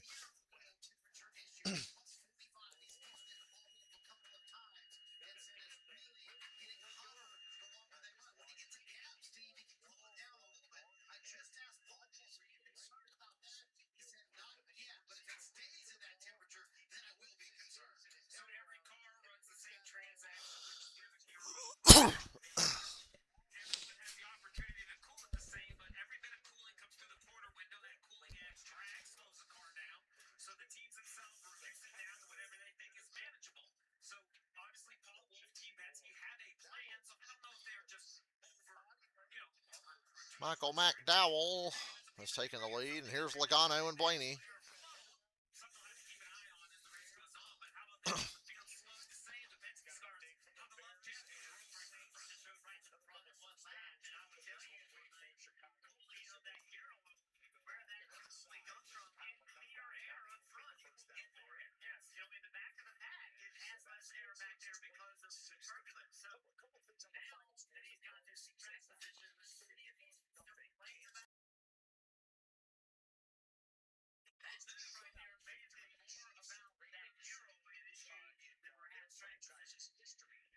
Oh, no, no, no, no, no. What in the fuck? Alfredo almost wrecked McDowell.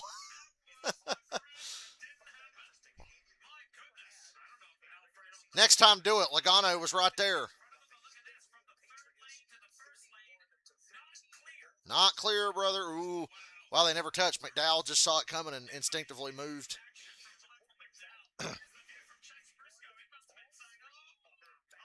Oh, what was that noise Lee Diffie just made?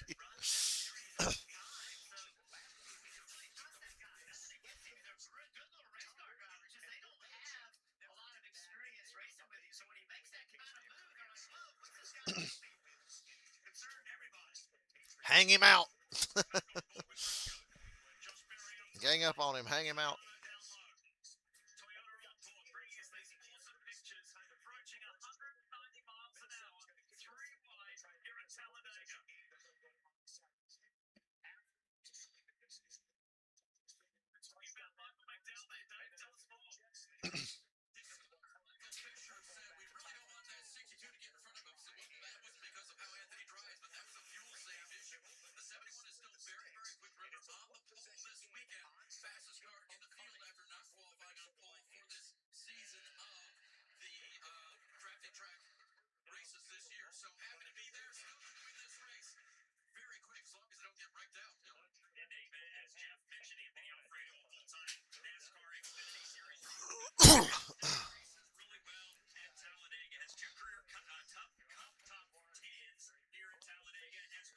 Alfredo's a good little super speedway racer, but needs to relax, bro. It ain't important. It's not that important to lead right now. It's really not.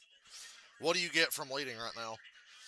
If the push comes, take it, but don't be throwing stupid blocks.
Cody Ware's leading again. Oh my God. There's Cole Custer, the man who ruined the Daytona 500 this year. Cole Custer. I'm going to say that every time I see him because we barely see him. So when we do, it's really easy to remember. Oh yeah, he's the jackass that ruined the Daytona 500.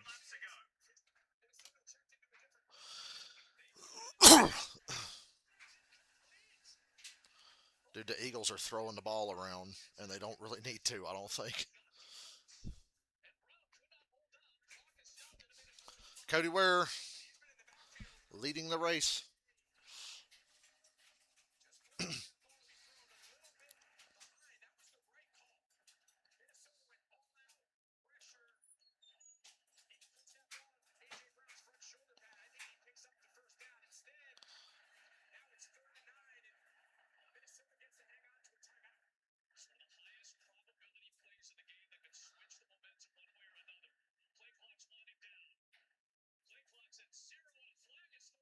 And the Eagles just got delay of game. They are trying to choke this away. I said a little while ago, okay, maybe they won't choke after all. The Eagles are still trying to give this shit away. They're unbelievable at this. Oh, they gave him the timeout.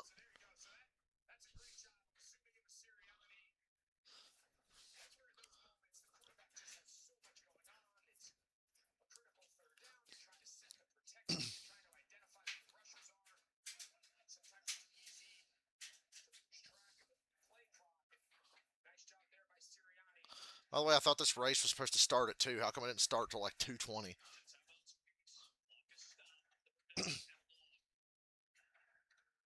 Don't they know Dallas plays Washington at 4:30?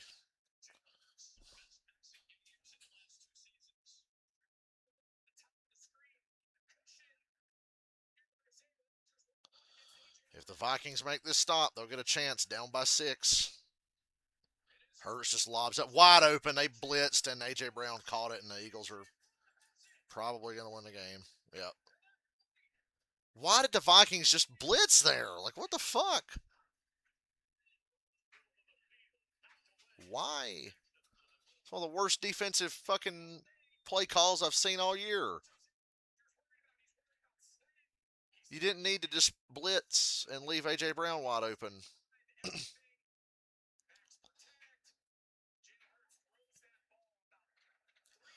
Making Jalen Hurts look like prime Dan Marino today. We know he ain't that good. Jalen Hurts is good, but he ain't that good.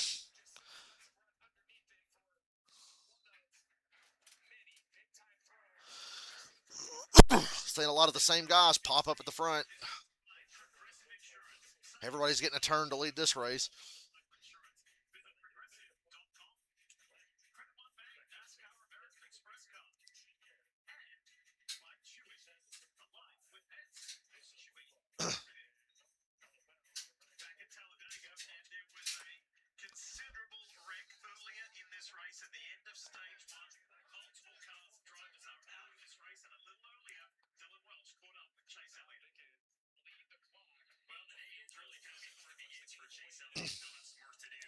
Hate it for my guys. Chase is going to say. Hate it for my guys.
I'm back, just kind of pacing around, stretching my legs.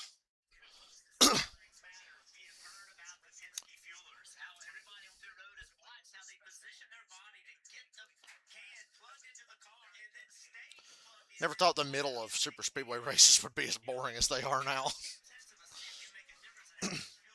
We are past the halfway mark, though. We are happy to report. Eagles beat the Vikings. Bears beat the Saints. Panthers beat the Jets. Browns blow out the Dolphins.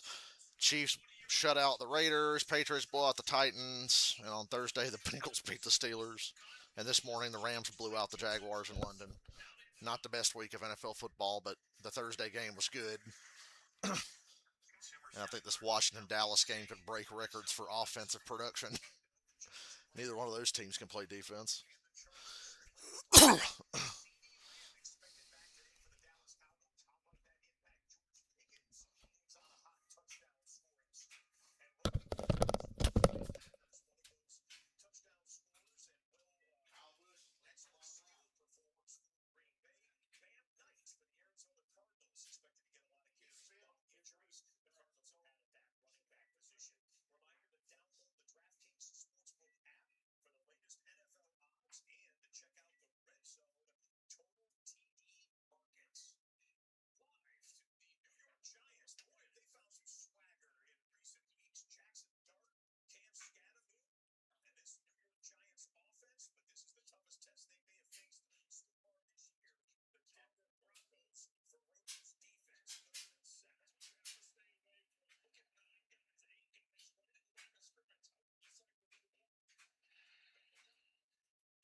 Should be about pit stop time.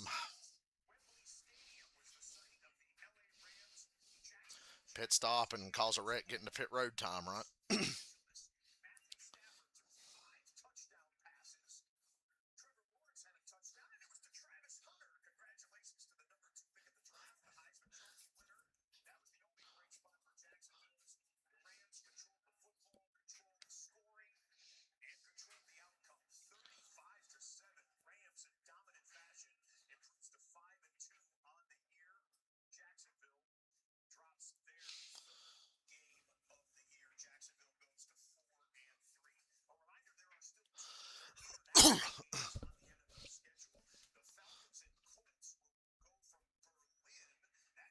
Barry and Logano find their way to the front again.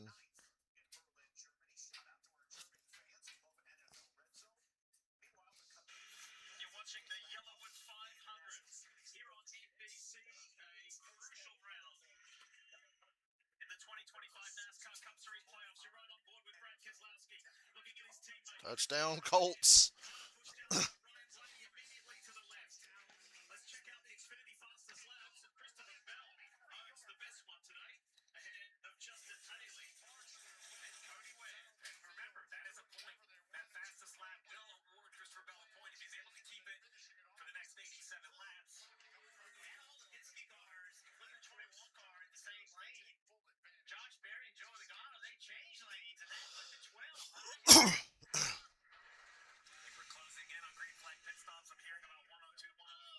Oh my God. Jeez Louise, Joey.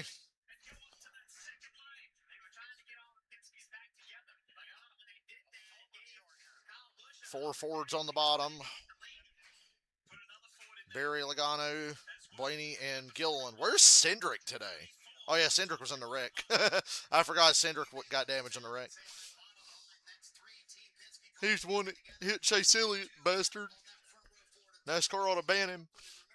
You can't hit Chase Elliott. It's in the Geneva Convention.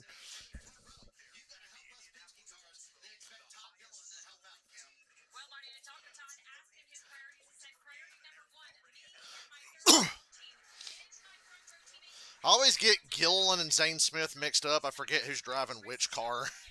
Zane's driving the 38. It's the same number he had in trucks. Gilliland's in the 34. But all year long, I have to pause and just say, the 34? Because I can't remember who's driving what.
I say, William Byron winning would be devastating to Joey Logano's chances. Root for Byron and Blaney and Briscoe. Mostly just Byron and Blaney. Byron and Blaney winning would be great. One of those two. I said and let both of them can win. Only one of them can. Either or. So we'll say root for William Byron.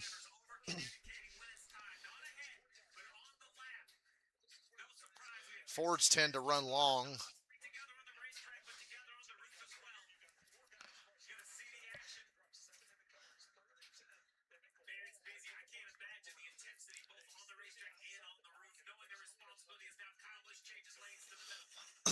Kyle Busch is really showing out today. It'll go wrong at some point.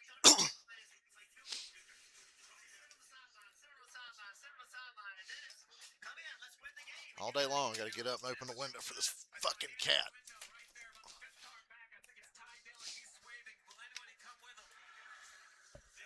Hey, Ty Dillon actually waved out the window this week. Golf clap. Ty Dillon actually waved out the window.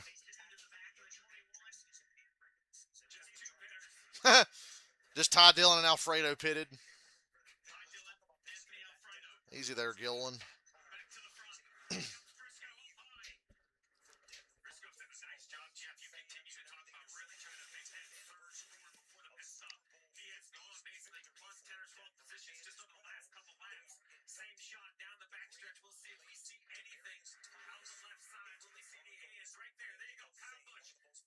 Kyle Busch waves. Josh Berry waves because they're smart people. Little stack up there while he's trying to wave.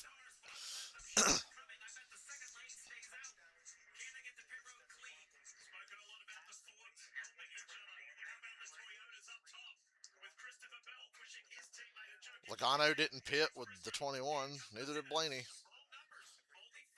5 cars. Austin Hill, Josh Berry, Kyle Busch, Michael McDowell, and Cody Ware.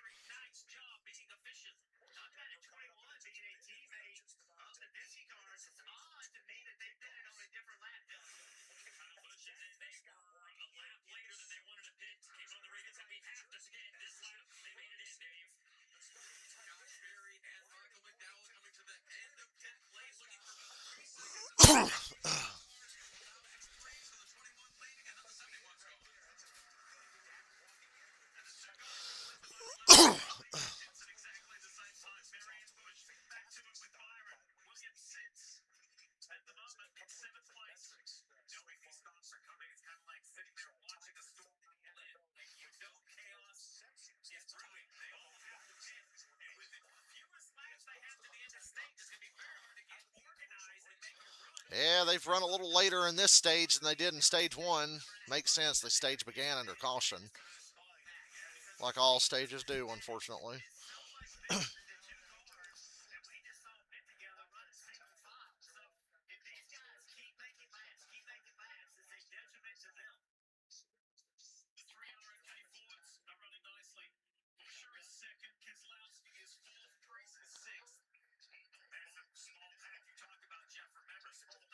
Stack up on the outside.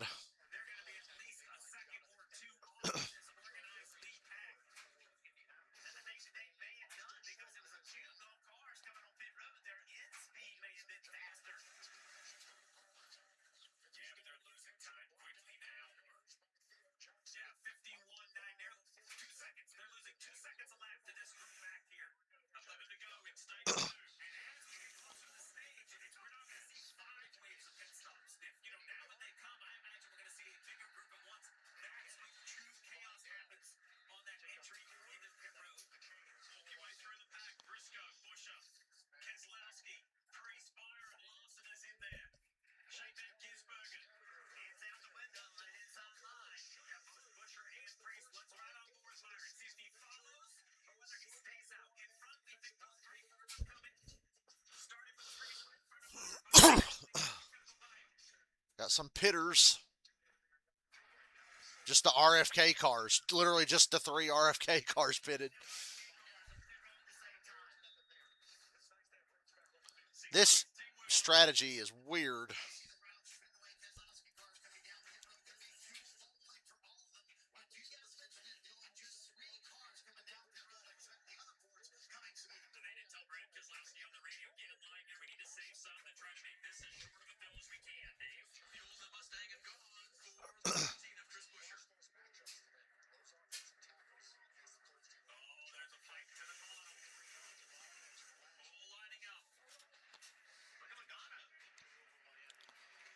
Is Logano coming? Chris Buescher too fast on pit. A lot of speeding penalties today. It's the biggest group we have seen pit together today in Vegasbergen. Spinning, still sliding, and saves it. Oh, is he going to get stuck in the front stretch grass?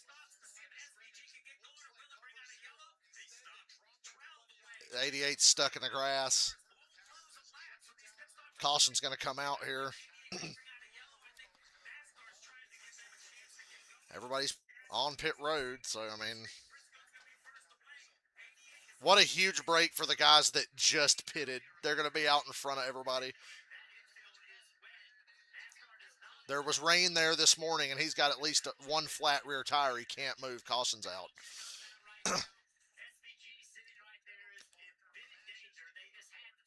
Dude, I guess he tried to turn right. It's not a road course.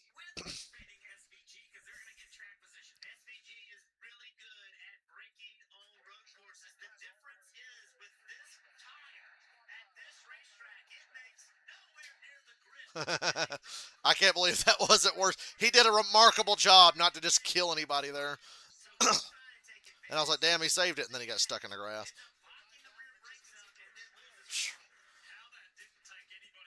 He literally didn't hit anybody. He might have bumped Christopher Bell, just barely nudged him.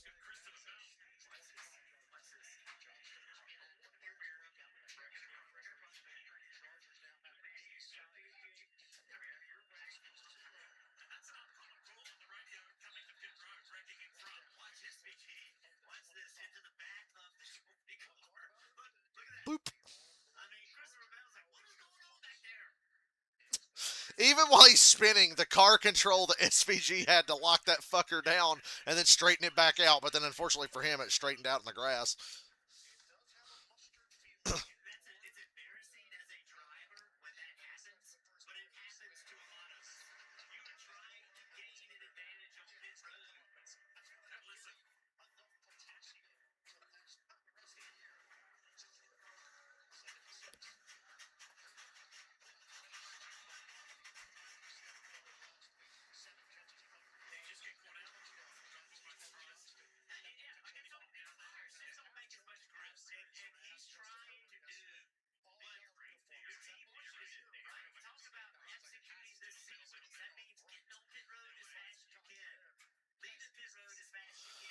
They tried not to throw the caution, but they had to.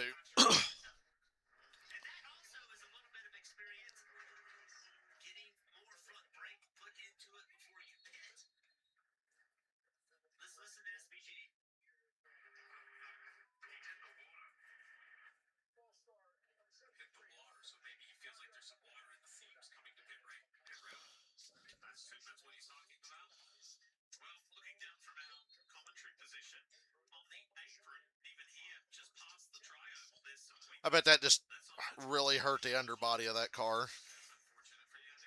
And you can see water coming out of the seams on the apron of the racetrack, so he's got a point.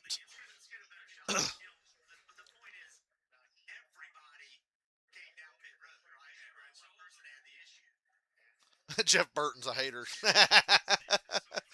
Jeff Burton's like, I ain't giving him no excuse.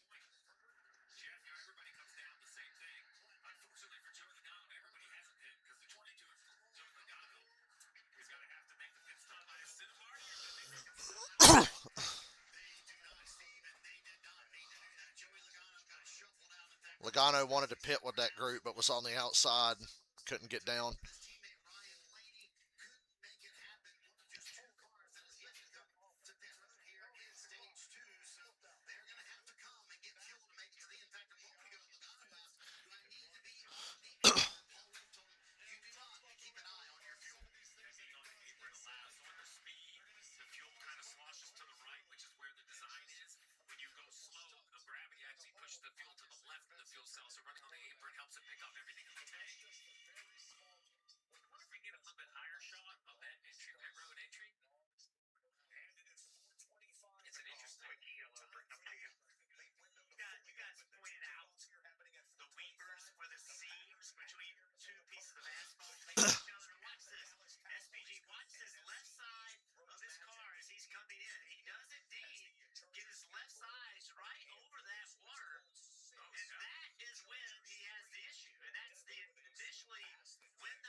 Oh, oh, oh.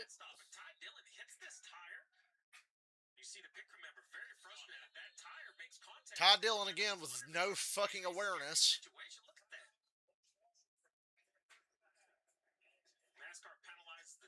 They ought to fucking talk to Ty Dillon because this dude's a fucking moron. Week in and week out now. Like, what the hell?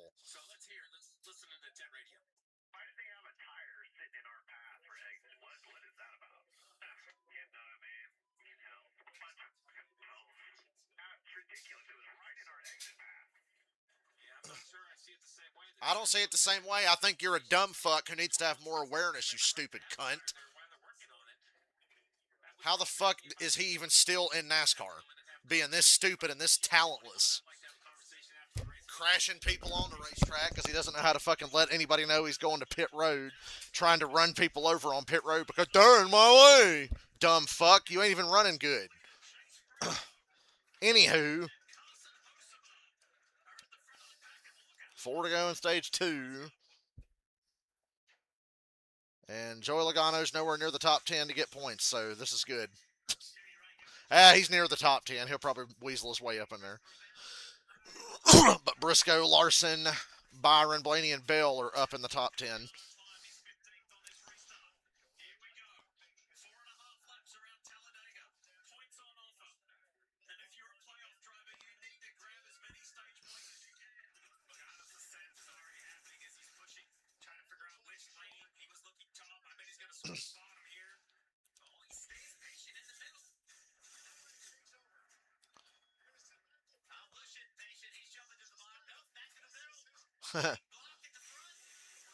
Right, watch out. Hocevar's pushing for the lead.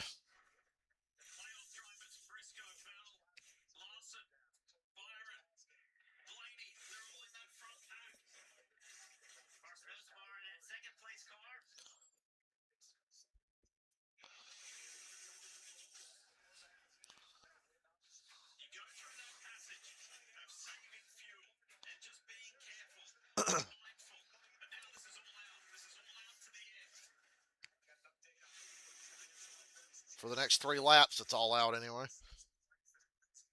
Fucking Kyle Busch. Woo. Just stay at the back, Kyle. You ain't going to get through that fucking 2x2 gridlock shit we get when they actually try to race. Here comes Larson and Byron.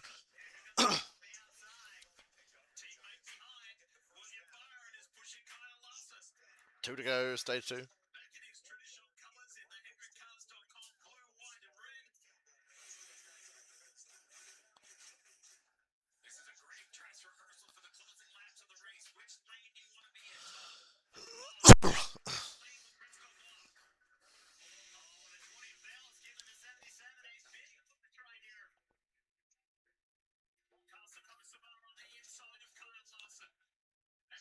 Can't win the race right now, but you can damn sure lose it.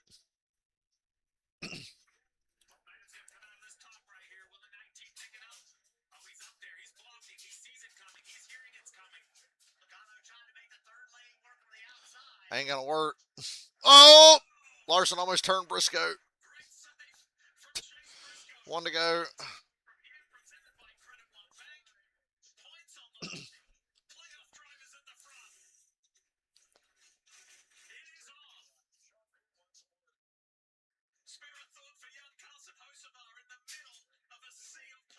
Hocevar ain't done anything stupid today. He's due.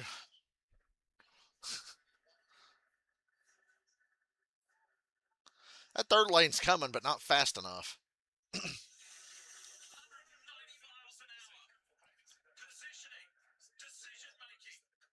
Gridlock.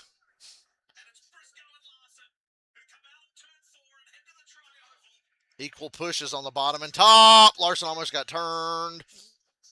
And he's working on it, and Briscoe's going to win stage 2 because of it, but Larson's going to hang on and not wreck. Larson 2nd, Byron 4th, Bell 5th, Blaney 8th. Logano didn't get points. Woohoo! Logano didn't get stage points.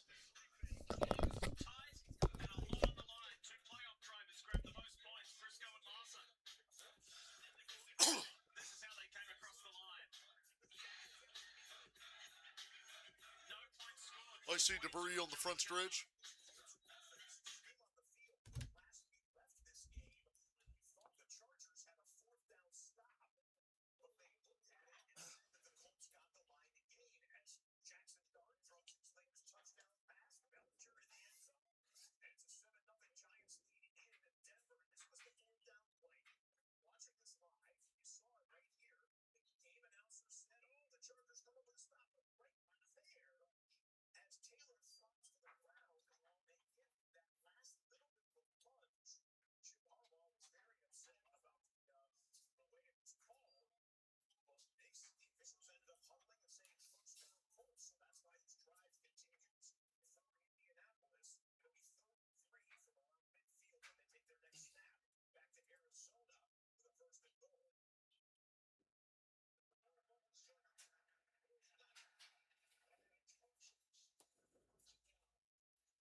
I'll be right back.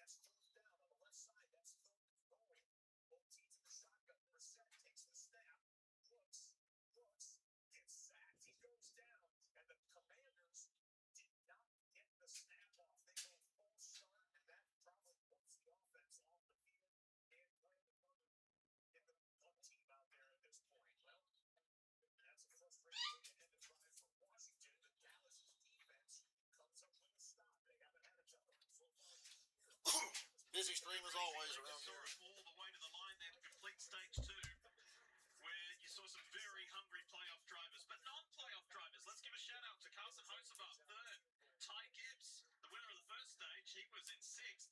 David Gimmerland, John Hunter Nemechek, and Alex Bowman, 8th, 9th, and 10th. So they all did well in that stage, the closing phase of that stage. Anyway, here we are. We're on board with thanks to Xfinity with Bubba Wallace. Of course, a full-time NASCAR Cup Series driver and a part-time photographer. NBC Sports and Toyota got a behind-the-scenes look at his passion for photography. I've always just wanted to recreate the photos that you see, professionals take, and add your own little twist to it or whatever it may be. Constantly judging myself, my photos, my work against others that I see to try to chase something much better. So it keeps me hungry at doing photography when I do have the time. How important did you two find it when you were in the midst of competition to have something away from the track? I think it's really important. I struggled with it. It's very hard for me to, every time I felt like I was doing something that wasn't racing involved, somebody was out working. Like I felt like I couldn't go enjoy myself because someone else wasn't, and they were going to get more results because I was taking it easy at that time. But I do think now, older in life, I do understand. I think I would have been a better race car driver had I given myself the opportunity to step away a little bit and enjoy some other things. I think it probably would have made me better. Stevie, as a crew chief, do you even get the time to do something? No, I was going to say I didn't have anything really away. I think perhaps if I found something to kind of enjoy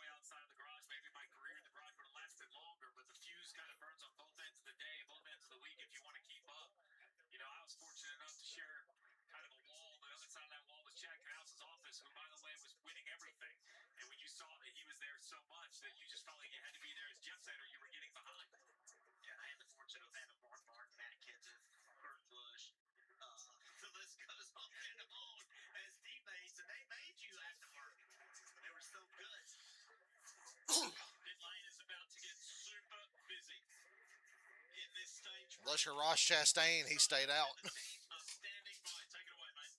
Lee, first time we've seen William Byron flex his muscle today. They've been in fuel-saving mode for much of the afternoon. Rudy Fugle told him, we're going to take 4 tires. The jack will drop. Do not go. Wait on me, Kim.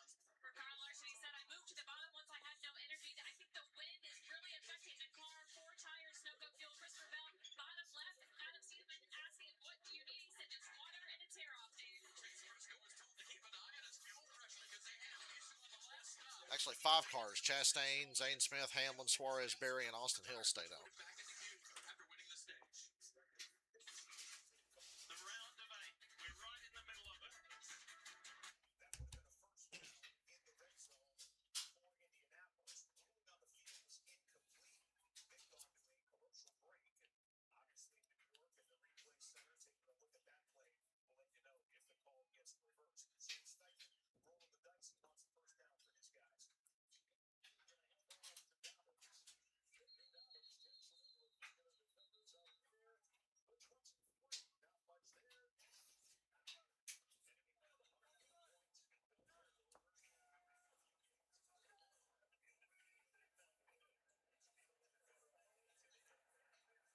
Safety! Washington just scored on a safety. That's a safety. The refs are saying, no, I don't know. The other ref got it right. It's a safety.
The truck race is Friday at 6.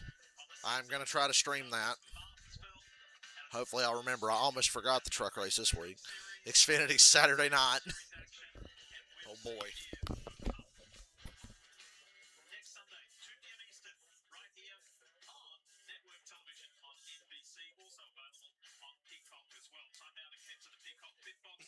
Our Hall of Famer Dale Jarrett, Marty Snyder. What do you think, fellas? Yeah, I want to get the thoughts from the Hall of Famer. Joe Gibbs Racing wins stage 1 and stage 2. But DJ, I want to talk about Hendrick Motorsports. You know, they've been in fuel-saving mode for much of the day. That's the first time they've really flexed their muscle with both the 5 and the 24. What do you think about their chances? Yeah, I think Byron, I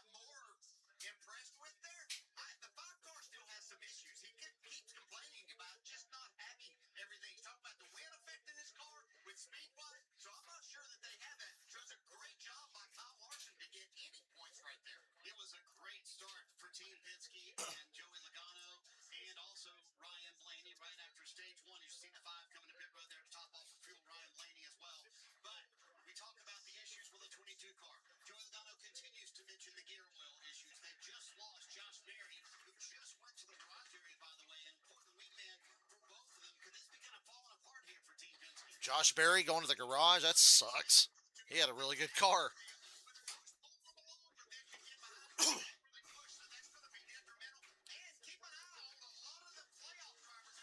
Some kind of mechanical for the 21.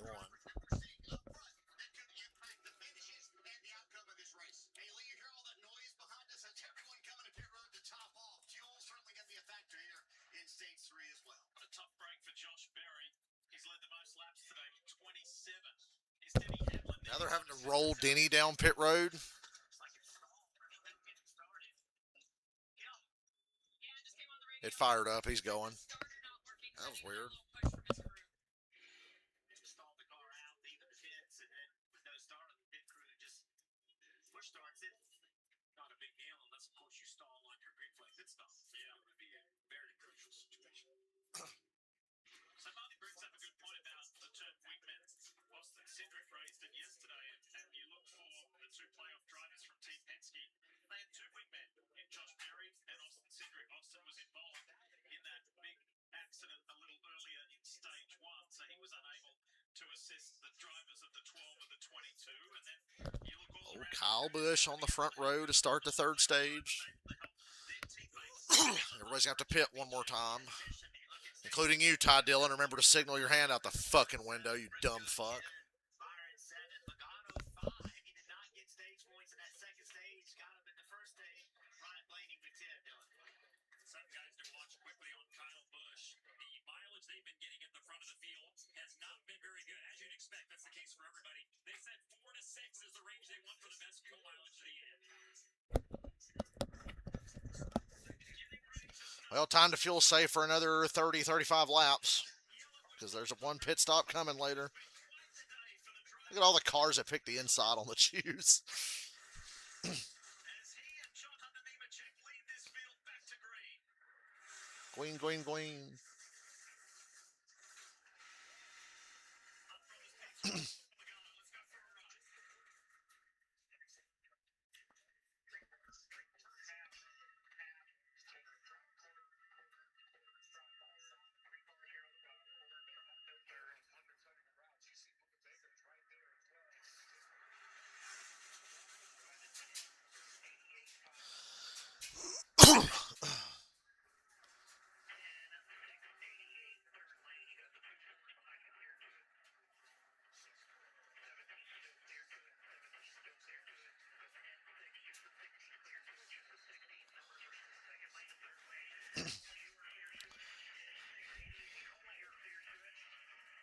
Got some 3 wide here.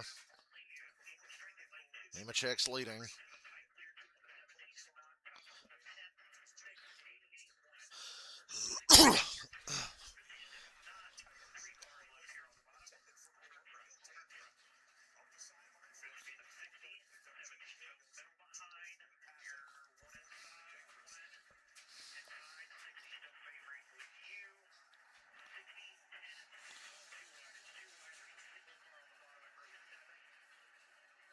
Touchdown, Washington. Yeah.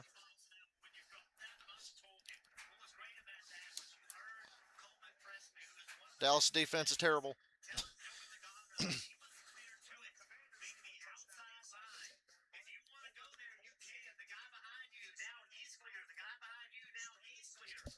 Ah.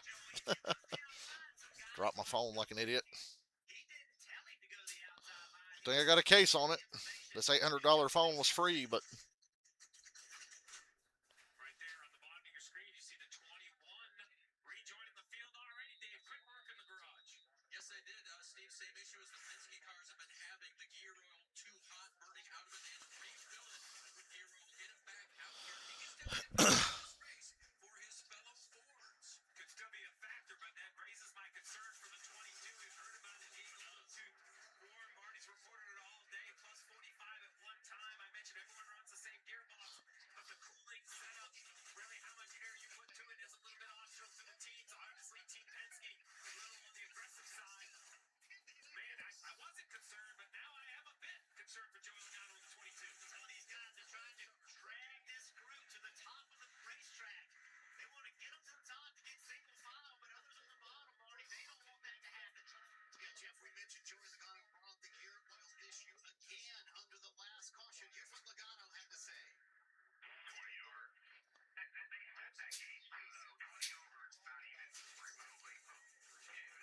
It's hot in here, man.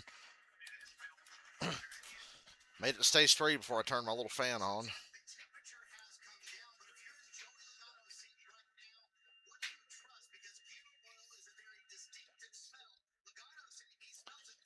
So Logano's having some kind of gear / oil issue. Wow, we're all just going to get single file and ride now, eh? We're not even going to do the fun fuel saving. We're going to do it single file. Nah, people will use this as a chance to try to leapfrog to the front and then get there and ride. Josh Berry's back on track. Multiple laps down.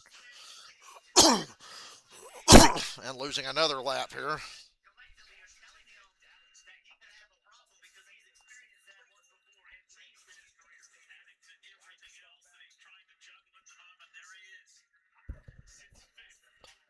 Excuse me.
The Packers are playing the Cardinals and just keep going for it on every 4th down because it's the Cardinals.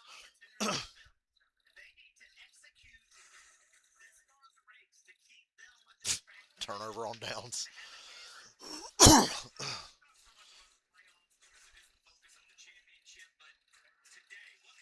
Hey, Bubba and Raleigh are here. Toyotas are taking over. My gosh. Bubba, Reddick, Raleigh, John Hunter, Ty Gibbs. They're taking over.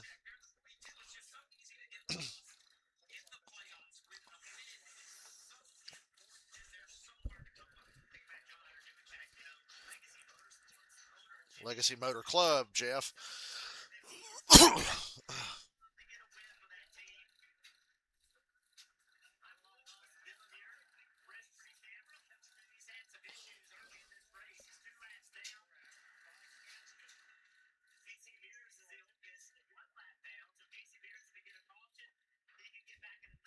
I love that Casey Mears is still running.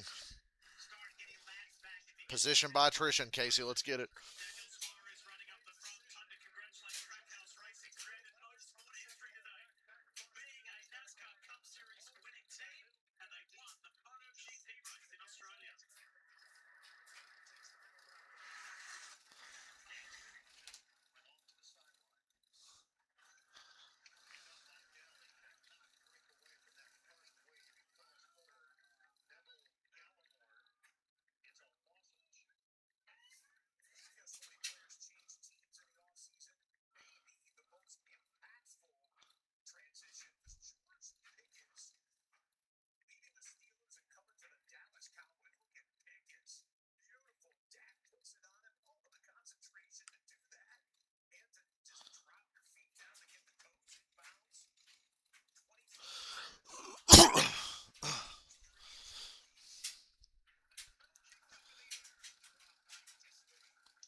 Logano and Blaney and Keselowski and Busher are leading. Priest is 5th. Boy, that's a lot of Fords, I just realized. I'm looking back through there going, oh yeah, there they are. Right when I thought the Toyotas were about to take control, here come a bunch of Fords. It's amazing how every manufacturer works together better than Chevrolet.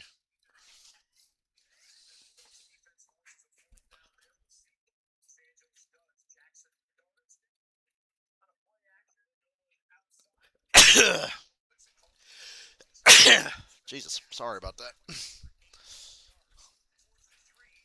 I'm allergic to bad super speedway racing.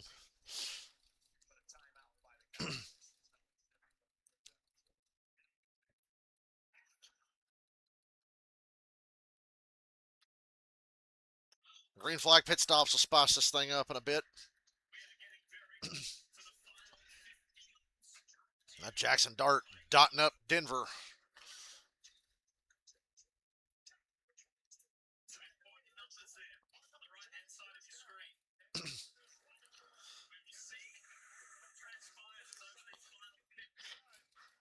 Here in Talladega with the teammates at the front. The Team Penske, Joey Logano, Ryan Blaney.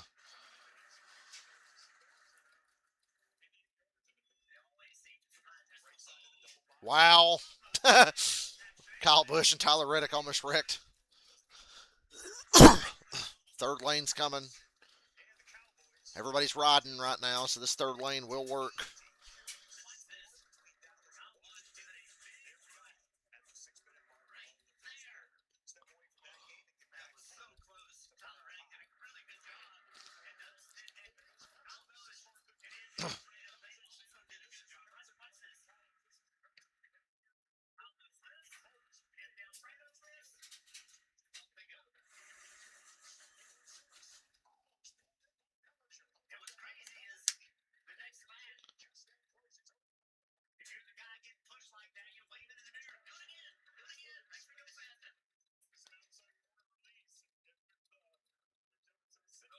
Very difficult here. The field continues to slow. You're a little bit of a fuel conservation mode. I only bring that up because it becomes unnatural. Right? You can all go down the interstate at speed limit really with no issue, right? And one guy just touches the brakes. They're kind of stacked up there. See all the time.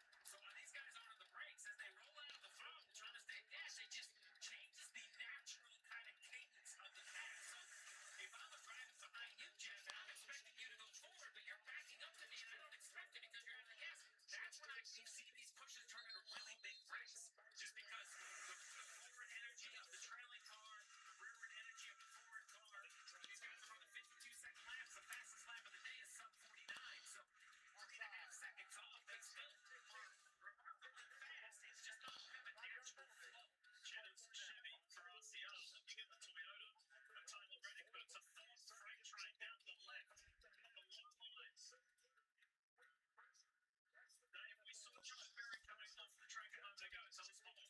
He was told to drive the car to the hole, or that is NASCAR speak for day is done. Park the car there because we're going to load it up and take it home. So that damage to the gearbox seems to be too Yeah, 21's finished. Hopefully Joey has the same problem. Unfortunately, he's leading right now.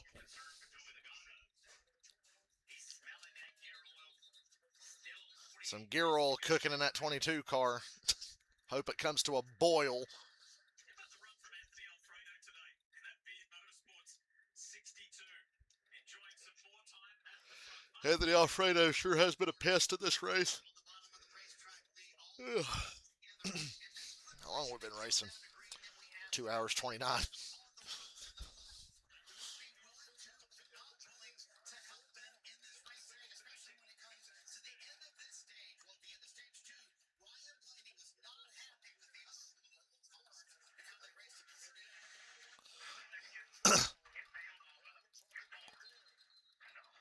Blaney's bitching that the race manipulation's not going his way. I love when I hear drivers bitching. Why are they all helping me? I do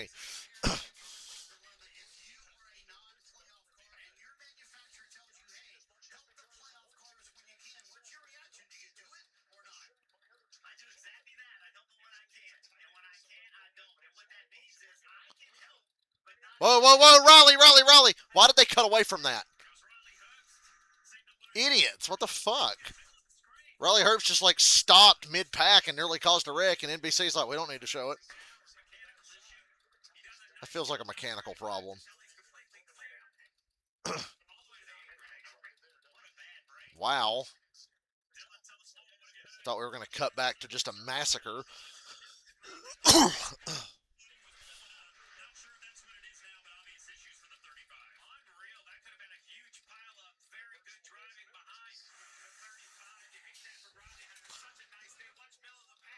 Right in front of Ty Gibbs. Penalized the 24 and the 10. They passed below the yellow line. But they were dodging a wreck. Don't care. They the black flag Carl Edwards.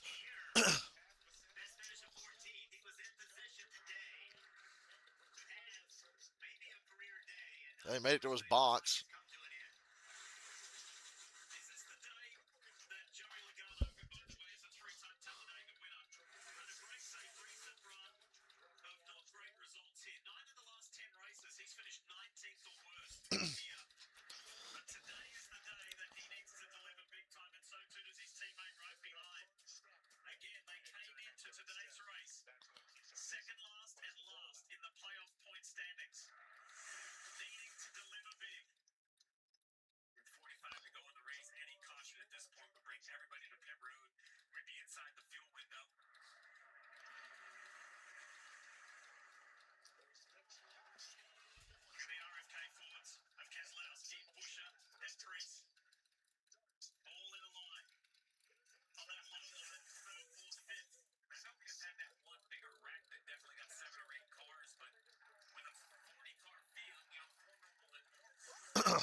$28 cars on the lead lap.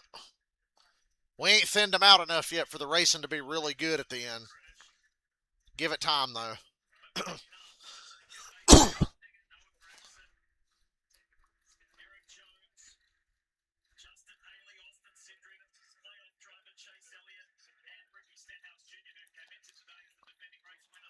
Oh, shit.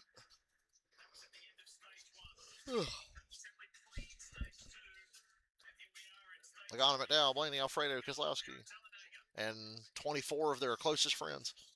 That's the lead pack right now.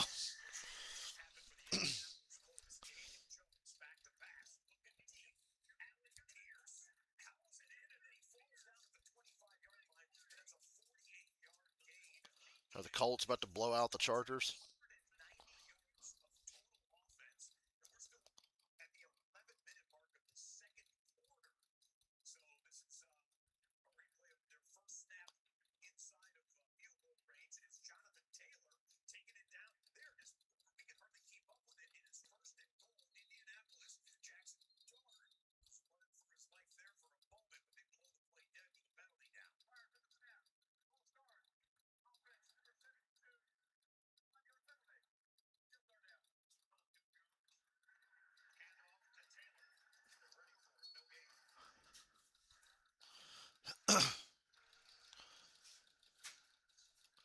Wouldn't you want to pit as early as possible so you'd have to put the least amount of fuel in it?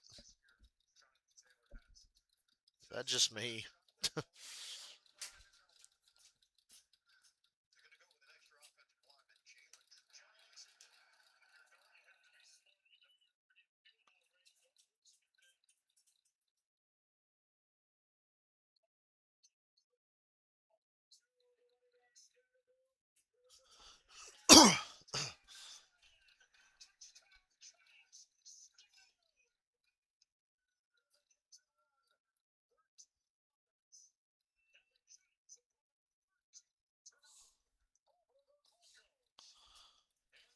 Giants are beating Denver 13-0 in Denver.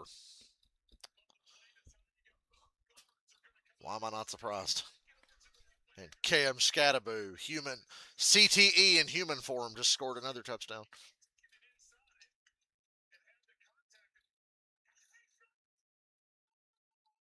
That's what he is. He's CTE in human form. He's going to have the greatest 4-year career of all time.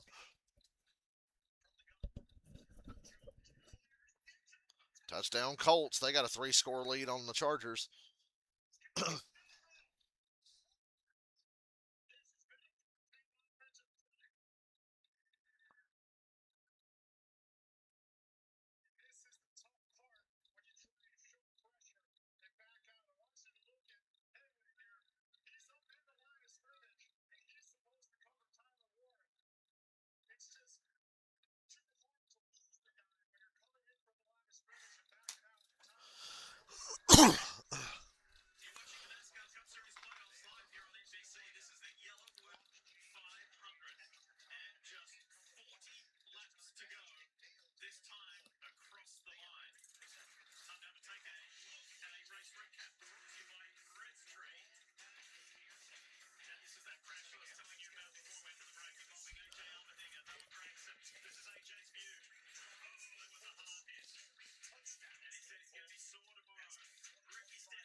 Shane Vangersberg, and that was the spin in real time, and it looked like he was spinning in slow motion.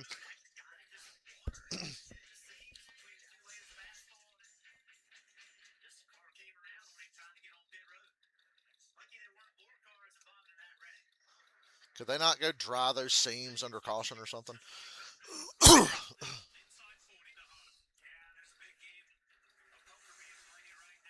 Well, touchdown Dallas. Good God Almighty.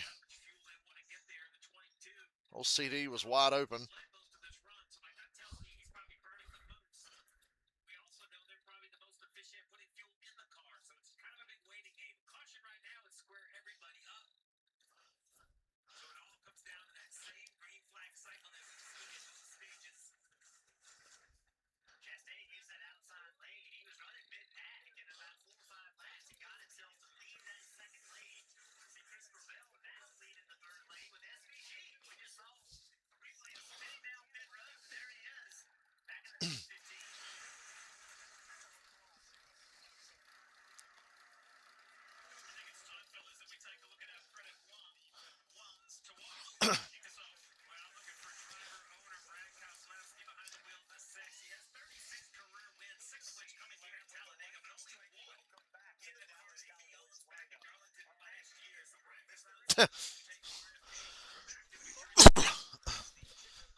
SVG still up here in the lead pack. His little spin didn't kill his race.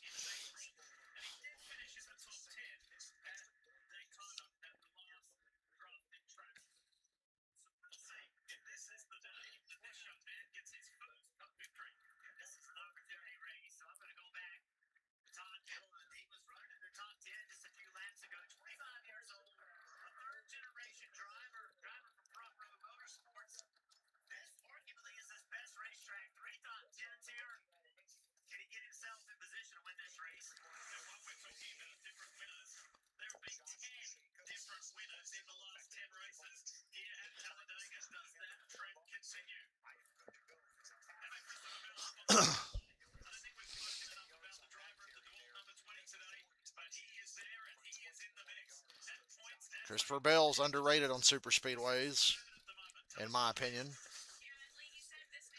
He didn't just win Atlanta by pure luck, you know.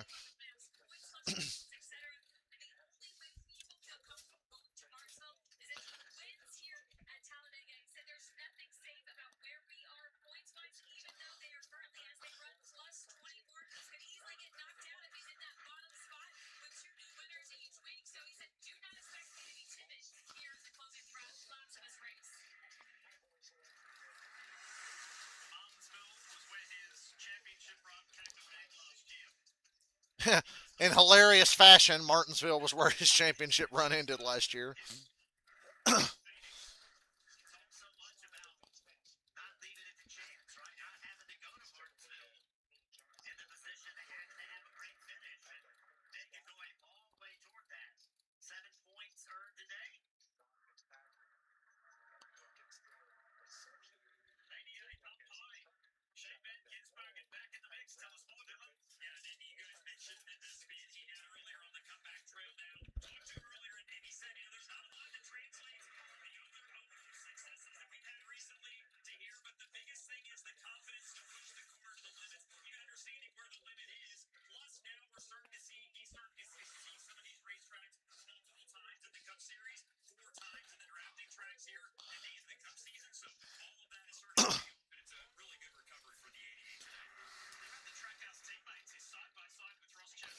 This is such a big pack of cars.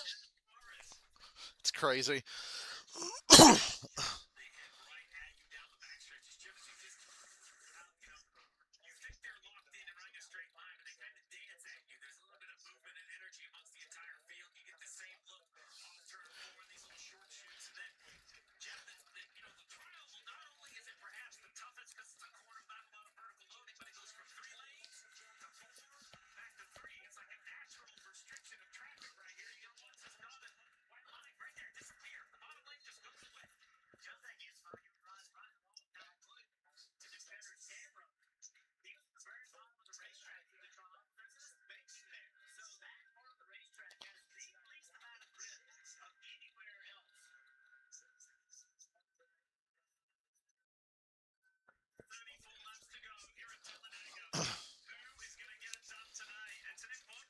Still just feel like we're waiting around for pit stops.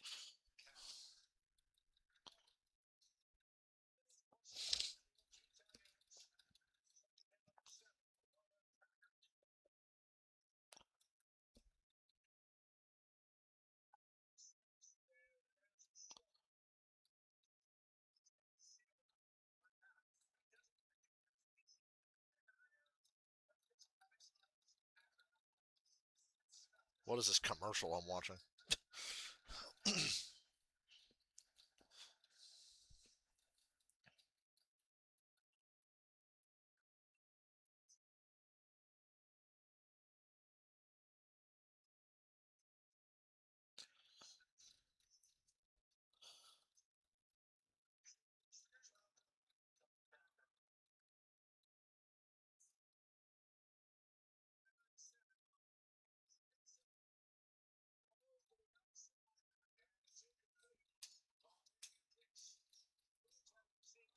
Who's out on the outside? Is that old Dennis? Old Dennis Hamlin showing his face here.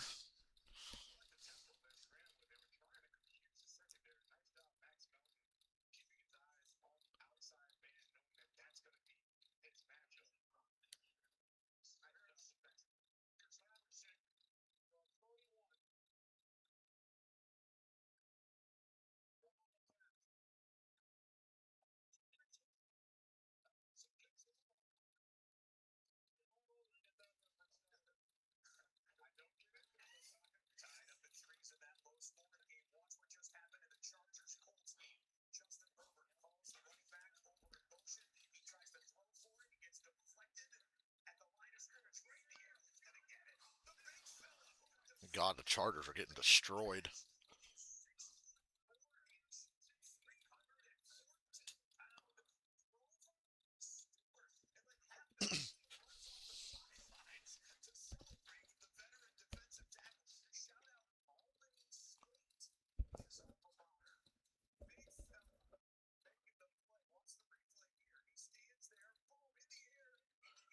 Social media like this race? I'm curious. I feel compelled to check.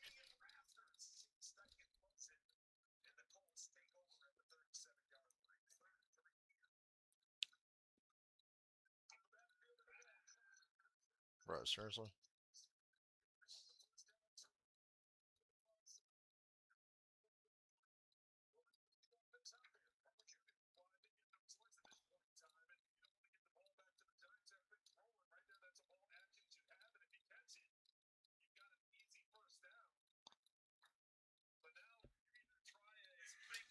I appreciate it, Todd. You're about one to pit. Stay out front.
spin doesn't work. Stops at about 10 laps from now. Remember early in the race, we saw the 11th car, Denny Hamlin, go to the back of the pack, right? Just trying to make sure he can be in this position with nothing to gain. Why getting a wreck early? But we've seen him all day position himself where he needs to be at the right time. Well, here he is with the last pit stop approaching, sitting here running the top five. We've spent a lot of time talking about the Fords and the Team Penske Fords. Just look to that top lane. Let's not forget about the Hendrick Motorsports teammates in William Byron in the 24 and the 5 of Kyle Larson. Their other playoff teammate, Chase Elliott, is out of this one, and Alex Bowman's got troubles. So it's down to these two to help each other in their respective quest for a championship and to represent Hendrick Motorsport the best they can. Let's talk more about this 2014, Marty. Yeah, it's been an interesting race for William Byron and Rudy Fuel. You're right on board with the Valvoline onboard camera for William Byron. They have been in fuel-saving mode for much of the day today, but they have been able to make their way to the front when they need to. Into stage 2, they did it. Here at the end of stage 3, as we're approaching the pit stops, they've done it again. So Byron clearly has a lot of speed in that 24. But Jeff, how much information did he miss out on for much of this race? Not running in the front of the pack that could pay dividends to win the race. Not knowing what your car will do and won't do can be a deficit. Also, other guys seeing you in the front, right? They know you have a fast race. We literally have no reason to watch this until they start pitting. Other drivers trust him. Yeah, it's like an audition. Like the more laps you lead, everybody thinks, man, this is the guy I want to be with near the end. Steve, this is, if you can call this calm, this is the calm of the storm, right? When this last pit stop happens, it is going to be chaos, but every driver knows if this thing goes green, you have to execute this coming pit stop, this getting on the pit road, having the fueler do his job, the driver leaving pit road. That can determine if you have track position to win this race. Chase Elliott talked about it earlier in the race. He thought they did not do a good job of this part of it. It got him back in the pack, ultimately got in a wreck. Every driver knows, and they've all worked really hard at it, getting on pit road. Fueler doing a good job, leaving on time, not getting blocked in. Speaking of mental toughness it requires to get right, we've only had 4 cautions, so these guys have been under green now. This run for 37 green flag laps.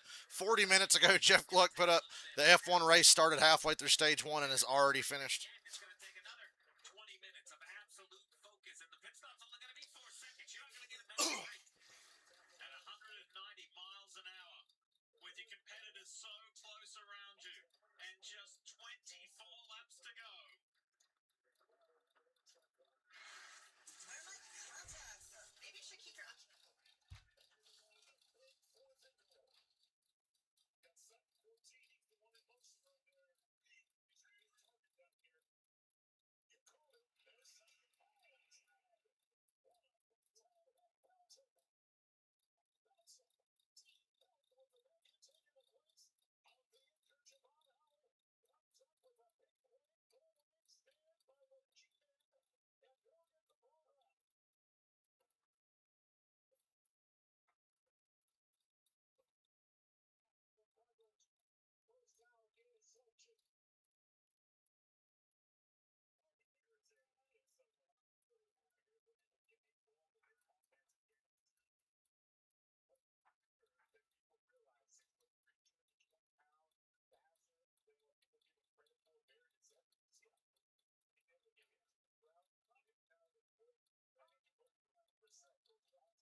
Oh, we got a caution. I wasn't looking. What happened?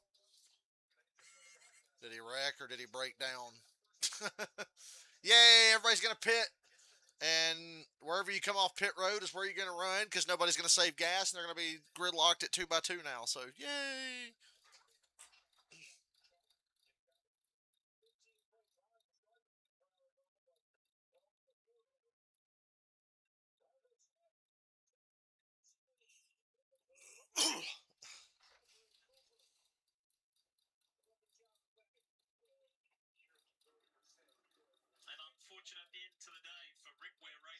Cody Ware in the Arby's Ford as he ended up spinning in his own oil.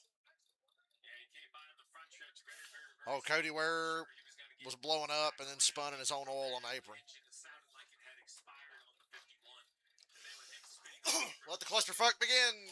caution instantly from NASCAR, and this will put the entire field kind of the game plan now is very clear. Everybody will be to pit road. Now, what you do on pit road, I'm not sure is crystal clear. Like Joey Logano's going to need a little more fuel than say Todd Gilliland or Ryan Blaney. But do you know your driver needs tires if the pushing and shoving gets too much?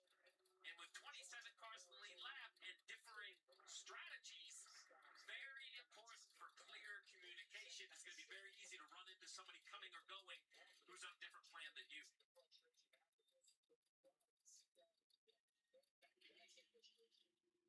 You're going to get under the hood, right? Yeah, for sure. So it sounds like the 11's going to be doing some more work than that, Kim. Yeah, Hamlin reporting that throttle is stuck, and the crew team did look at the SMT data and said it looks like it's 20% stuck. Some frustration from Denny just about kind of the nature of their cars and not being able to get them where they need to be, but throttle issue for Hamlin.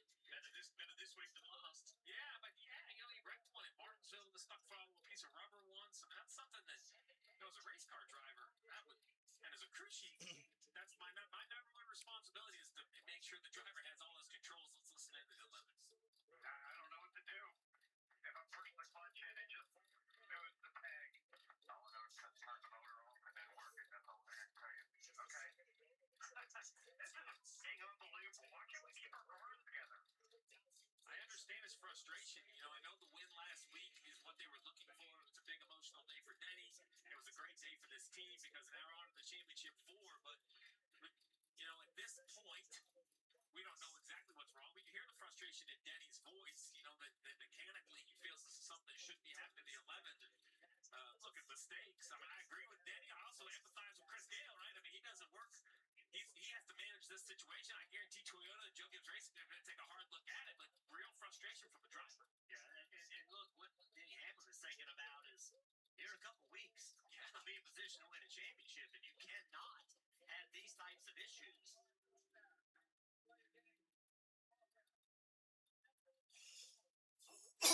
Let's relive that magical weekend a week ago for Denny Hamlin. Big time moments for big time athletes. Let's go, D8. How about that? This is the point where I give the fans some. I beat your favorite driver. I beat your favorite driver, folks. Not today. I appreciate all of you so much. Here comes Hamlin again. I bet on you. I didn't think we were going to win, but I knew I was going to give it all I had. Denny Hamlin is going to Phoenix. 60 wins is massive. Championship. Here we come. He knows his time in the sport remaining is limited. He's going to capitalize on every opportunity. A couple of really important things post that race last weekend. Denny Hamlin said it meant more. It was his 60th career win. It puts him in a tie for the top 10 all-time with Kevin Harvick. He said he can't believe his name is on that list. And he gets a chance to race for that elusive NASCAR Cup Series championship another time. That is the most important thing. Pit lane comes alive, and Marty Snyder's there. Lee, both of the Team Penske cars in the finals came in below the cut line, but now they're in a position to win. Fuel only for Ryan Blaney for the 22 of Joey Logano. Fuel only as well. William Byron, fuel only too, Kim. And Marty, you see Denny Hamlin, bottom right of your screen. They will put the hood on. Try and look at that throttle issue is having. You've heard the frustration on the radio. Remember a couple of weeks ago at Kansas had a similar issue. Nemechek and Austin Hill stayed out. That's kind of weird. Weekend, even after winning last week's race. How about that? You ready for 2x2 gridlock? I'll be right back.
somehow still awake is like the worst super speedway package ever.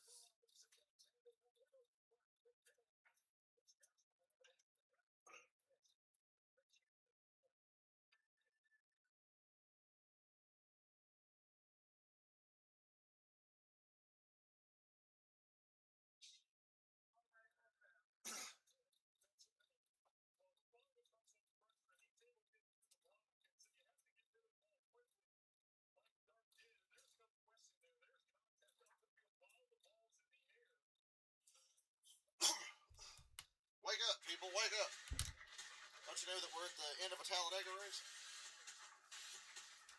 This place can chew you up and spit you out the herd. Everybody's 4 or 5 wide. You know, something crazy's gonna happen. That was probably the longest flip I've ever had. Didn't know if it ever stopped. Logano is upside down. He'll slam back into the racetrack. Andrews goes up in the air. The whole field is down into one Detroit. Was that crazy, guys? That was chaos. That's Talladega for you. It's been an eventful day. It hasn't been a crazy day yet, but this is 2x2 gridlock coming, boy. 19 laps still to run, and a man who knows exactly the way to get to victory lane here at Talladega is our Hall of Famer Dale Jarrett. DJ, what have you observed that you like? What are your feelings over these closing 19 laps? Well, Dick, you know, we came into this day kind of setting it up, what the Penske drivers were going to do, what Blaney and Logano needed to do. They've done everything. They positioned themselves right where they need to be. Now, how are they going to play each other as these teams wind down? Both of them feeling like they need a win. They gain points and everything. My other thing was Denny Hamlin up there. Now he's going to start from the back, but he can affect this race and decide who he might be racing for a championship without breaking any rules just by pushing someone else to the win. And I'm sure he doesn't want to have to race either Blaney or Logano for the championship in Phoenix in a couple of weeks.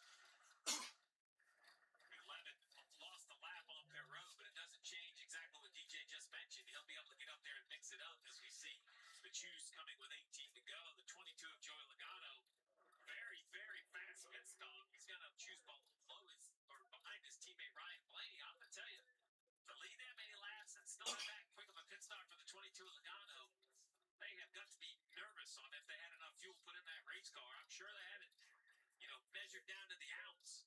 But it doesn't feel like there could be a whole lot extra with as quick as that pit stop was at only 3 seconds. Tell us more, Marty. Yeah, Steve, Joey Logano asked the same exact question you asked just a moment ago. He said, do we have enough fuel to make it to the end? Paul Wolf radioed back, yes, we do. 18 to go. This is going to be a great shootout. Is it going to be a playoff driver that capitalizes, or will it be a magical day for a non-playoff driver? Then we're talking points. Blaney first, Logano second, Larson fourth, Byron eighth, Bell 10th. And Briscoe is still in this race as well. Another playoff driver, Chase Briscoe, a little further back, Dave. He has been up above the cutoff line. He's been down below it as he is right now. And he's in a similar fuel situation that Marty described with Joey Logano. Just a little splash of fuel there, about 3 seconds worth himself. So we'll see where they stand. They haven't really given him any direction yet on how close he'll be, but same category in terms of how much he took on. You're all the drivers shutting it off. That's not just saving fuel, it's also cooling the engine. The real question is, with 18 to go, how many are running to green? How many are going to yellow? And how many do we run? Jeff, we could see multiple overtimes. That's right, multiple overtimes. Of course, cautions you don't burn hardly any fuel in it whatsoever. So, Marty, what do you have on William Byron? Well, so Jeff, this is interesting. Many people just told William Byron a moment ago it's going to be really tough for us to make it to the end on fuel here. And Byron Everybody's tight on fuel because they get like a second and a half of the gas can being engaged and have to rush out of the pits because you're not going to be able to make moves here when you need to make moves. You're going to be stuck 2x2. They know what this is.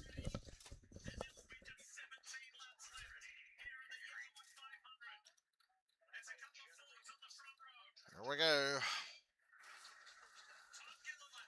Penske on the bottom. Larson shoving Gilliland up top. I don't think Larson would mind shoving Gilliland to keep Blaney or Logano from winning. I know he's not supposed to push a Ford, but I don't think he'd mind in this situation. I'd tell Chevrolet to stick it.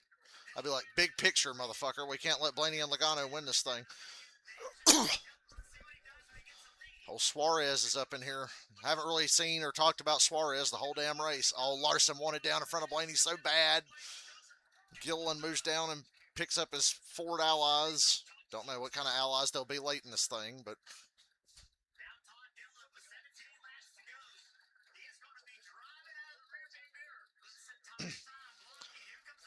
wow, what happened to all the crazy 3 wide? It's like because when we're racing now, they're just stuck 2 by 2. Just run where you are. There's going to be a lot of shoving, though. I wouldn't be surprised to see some wrecks. Especially with Suarez mixing it up here. Suarez being at the front's bad news for everybody.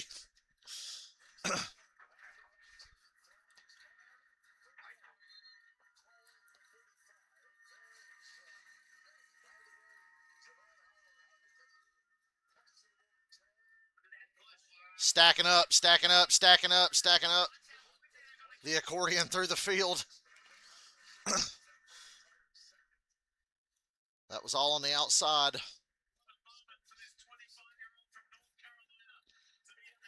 15 to go.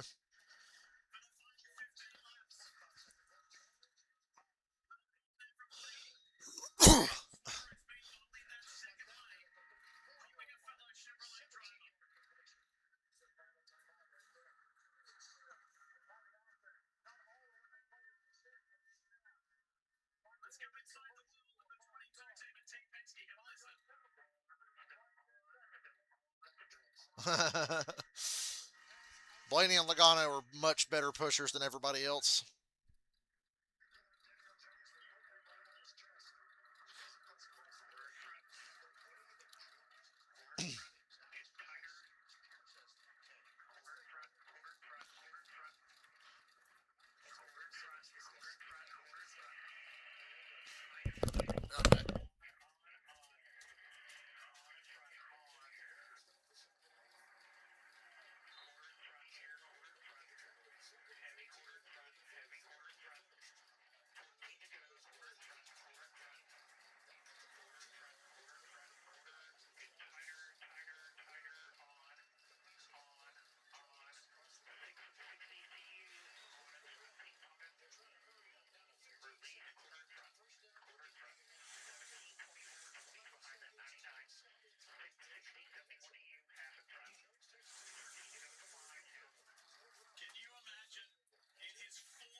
What a time for Larson to get his first super speedway win.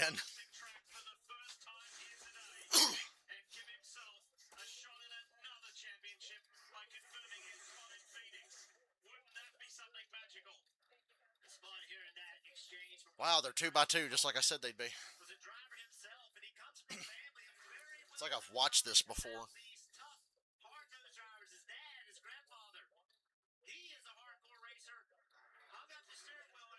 Joey keeps really laying. I don't know if it's Joey laying back or Blaney just being aggressively pushing, but I feel like Joey just keeps laying back, measuring what kind of run he might be able to form up later if he has to make a desperate move. Pinned on the bottom like that, it's probably going to take a desperate move.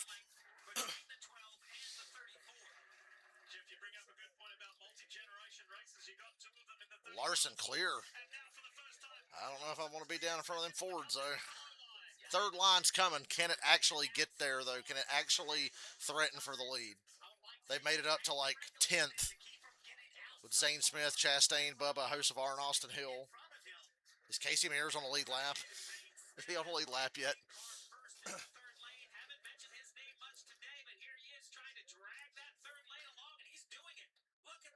Wow, that's actually working. There wasn't a lot of momentum on the bottom 2 lines. I am fucking stunned. Legit 3 wide for the lead. Not because of fuel saving. They're legit 3 wide for the lead. A lot of guys with nothing to lose up in that third line is why it's working, I think. That entire third lane is the we don't give a fuck anymore. Let's just get to the front. And Zane Smith's taking the lead. Zane Smith can take whatever line he wants. I would definitely get down in one of those bottom two lines. Oh, God, lap car, lap car, lap car. Alex Bowman. Oh, they're going to wreck here where Suarez is. Suarez is in the sucker hole. What the fuck is Hocevar doing? What is Hocevar doing? Oh, now Hocevar fucked himself. Now he's going to get sucked to the back. Oh, man. Hocevar fucked himself, and Suarez was an innocent victim, but at least they didn't wreck yet. Notice I said yet. Chastain and Zane Smith are like, this is great. They went from like 20th to being first and second. What a run. Ross clear of the bottom. The Fords immediately try to ditch him.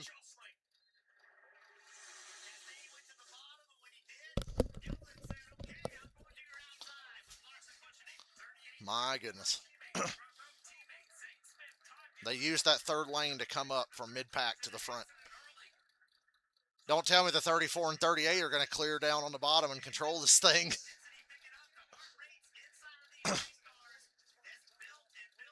Good racing can happen with this package sometimes. A huge wreck or a huge win, whatever comes first. Oh, Bubba. I saw Bubba closing up on the 17 going in the tri-oval. I'm like, don't hit him too hard.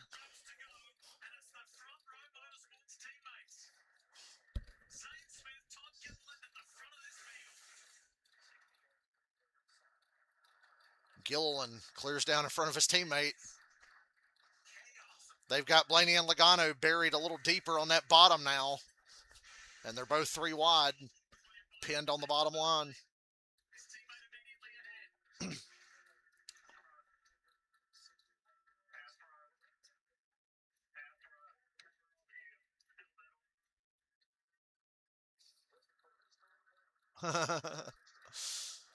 I'm worried about that 4 wide where Hocevar is. Front Row Motorsports controlling race. Remember, they're open teams, by the way, the 34 and the 38. Lest we forget, they are open teams. We kind of forget about that because all the attention's always on 2311 when it comes to that shit.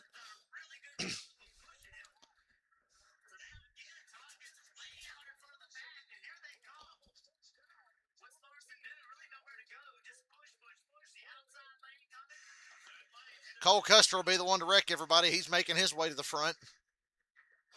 Red alert, Cole Custer's nearing the front.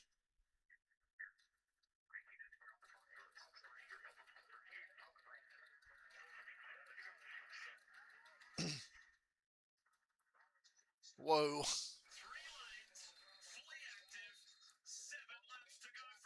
7 to go. Whole field 3 wide. Briscoe taking the lead now. Man, that very inside is currently the weakest.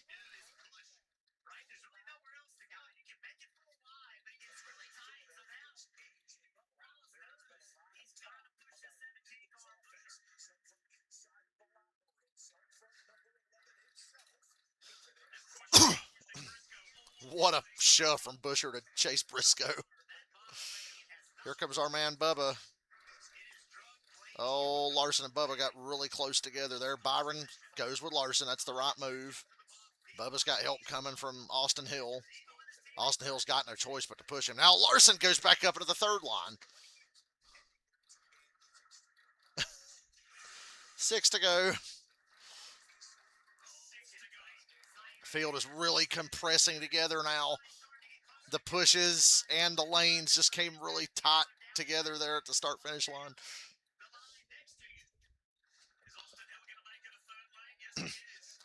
Bubba got down on that second lane, shoving Larson to the lead. If it doesn't shove him to the garage the way he's pushing right now. Whew. You're going to fuck up and let Austin Hill win a cup race if you don't pay attention to that third line up there.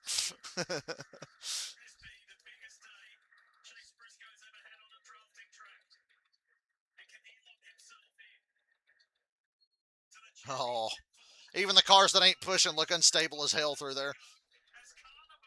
5 to go.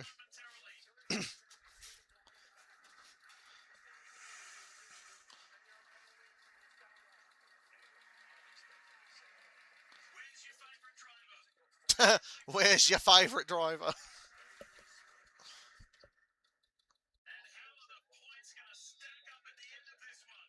Oh, Larson. It is all I'm so glad Busher didn't block that. That could have been a wreck if he did. He's got Lop behind him and Christopher Bell in the 20. William Byron in second. He'll tuck in behind race leader Chase Briscoe. In this run, the 5-car had the 19. Briscoe saw it coming, jumped up to the middle lane to block that run. Here comes the outside. Please don't push to the tri-oval. 4 to go. To make the outside work, but Austin Hill's getting hung out 4 wide. No help. out of there. He gave the bottom See you later, Austin Hill. Austin Hill was making a run at this thing, but that's fucked now. A week after having his heart The field's starting to get back to that 2x2 thing. The third line is dying. The third line is dying. after slamming They need help. leads for the first William Byron just took the lead. He's about to get turned. Ooh, Bubba. Bubba really saved them there. He got off of Larson and went to the inside. If he'd have stayed on him, I think Larson would have ended up turning Byron with the shove from Bubba. Now Bubba's taking the lead on the bottom. that should help this third lane. That makes up the momentum could potentially help the third lane. 3 to go, and Bubba's leading, but teammates up high. One really needs to win. I know Larson would like to win, but Byron has to win.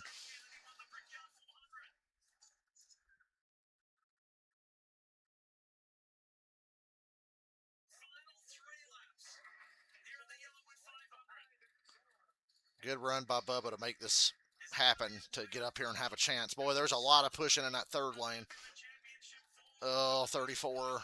I'd stay on the bottom. There's a shove coming down there with Blaney and Zane Smith. They're stacking up. They're stacking up. They're stacking up. Kyle Busch is shooting to a gap where there's really no gap. Oh, Kyle. Kyle Busch 4 wide Earnhardt style, trying to make it happen. It's going to stall out there. Now Logano's gotten desperate and moved up to the line where Kyle Busch is at. Buscher's leading. Hocevar's second. 2 to go. This is some good racing. I'm actually surprised. That third line is a risk. But when they've got enough guys, it's worth it. Oh, God, they're going to catch 48 again. Oh, Buscher moves up to block the 24, and there goes Buscher. Hard on the inside wall. We're going to overtime. Caution. Turn from the lead. Single car wreck for Chris Buscher. Now fuel's a concern because we're going to have to go to extra laps. Fucking hell. Chris Buscher gets spun off the front of the pack. You see his eyes closed. Big hit for Chris Buscher. That was a huge hit. When did that coming down? Let's see what that's the only way feels better. I mean, still got to repeat. AMR safety team that he's okay. Oh, I'm going to grab my food real quick. Yeah, pushes gone bad. We see it so many times. Blocks for pushes are typically how these wrecks happen, and that's it. So much momentum. It looked like Byron was getting a push from someone behind him as well. Let's see it right there. Yes, that's what happened. Hocevar with a big push. That caution is really unfortunate because I feel like it's going to kill the 3 wide racing and it's going to be back to gridlock for the last 2 laps. So that's kind of a bummer. That's what we talked about. Damn. Spotter has to be telling all the drivers where the car is 3 rows in front, because there comes a point where you can no longer push. Second time tonight, race leader has been taken out. Similar section of the track as well. I mean, you're leading the race, right? You're in a position you want to be in, and you get spun Bad around. luck Buscher gets wrecked leading the race and is the only car to get wrecked at Talladega. That's the digital mirror that he's looking at.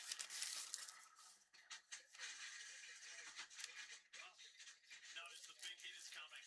Such a big hit, guys. Like, you just, all that energy goes right to the driver's body. And what disappointment. Did nothing wrong at all, and his day is over.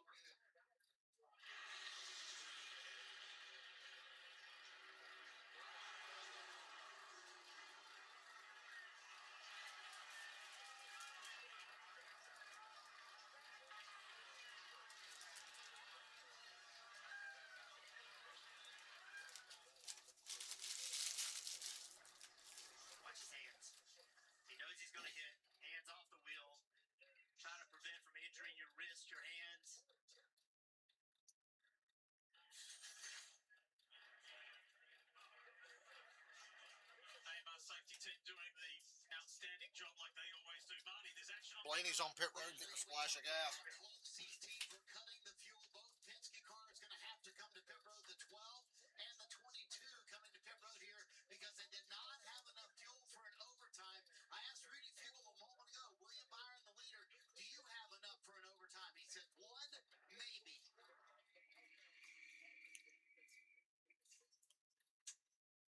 Let's listen into the second place car of Kyle Larson. Save all you can. No swerve. Should be good on fuel for this one and would be close if there was another one as well. Save all you can. Save all you can, no swerve. Basically, don't go back and forth and kind of jostle the fuel up. What can happen is that the pump can actually pump some air and you get air into the system when you go to full power. There's actually a stumble. You don't want that as well. Free pass, I believe, is going to go to Denny Hamlin. He lost that lap with the throttle situation. We'll confirm that with NASCAR. I don't think that will be a factor, but you never know. We've seen crazier things in multiple overtimes. That sure did look like it hurt. Let's take you back to a year ago in this Yellowwood 500. And with 5 laps to go, the big one. It basically took out the entire field. It was colossal.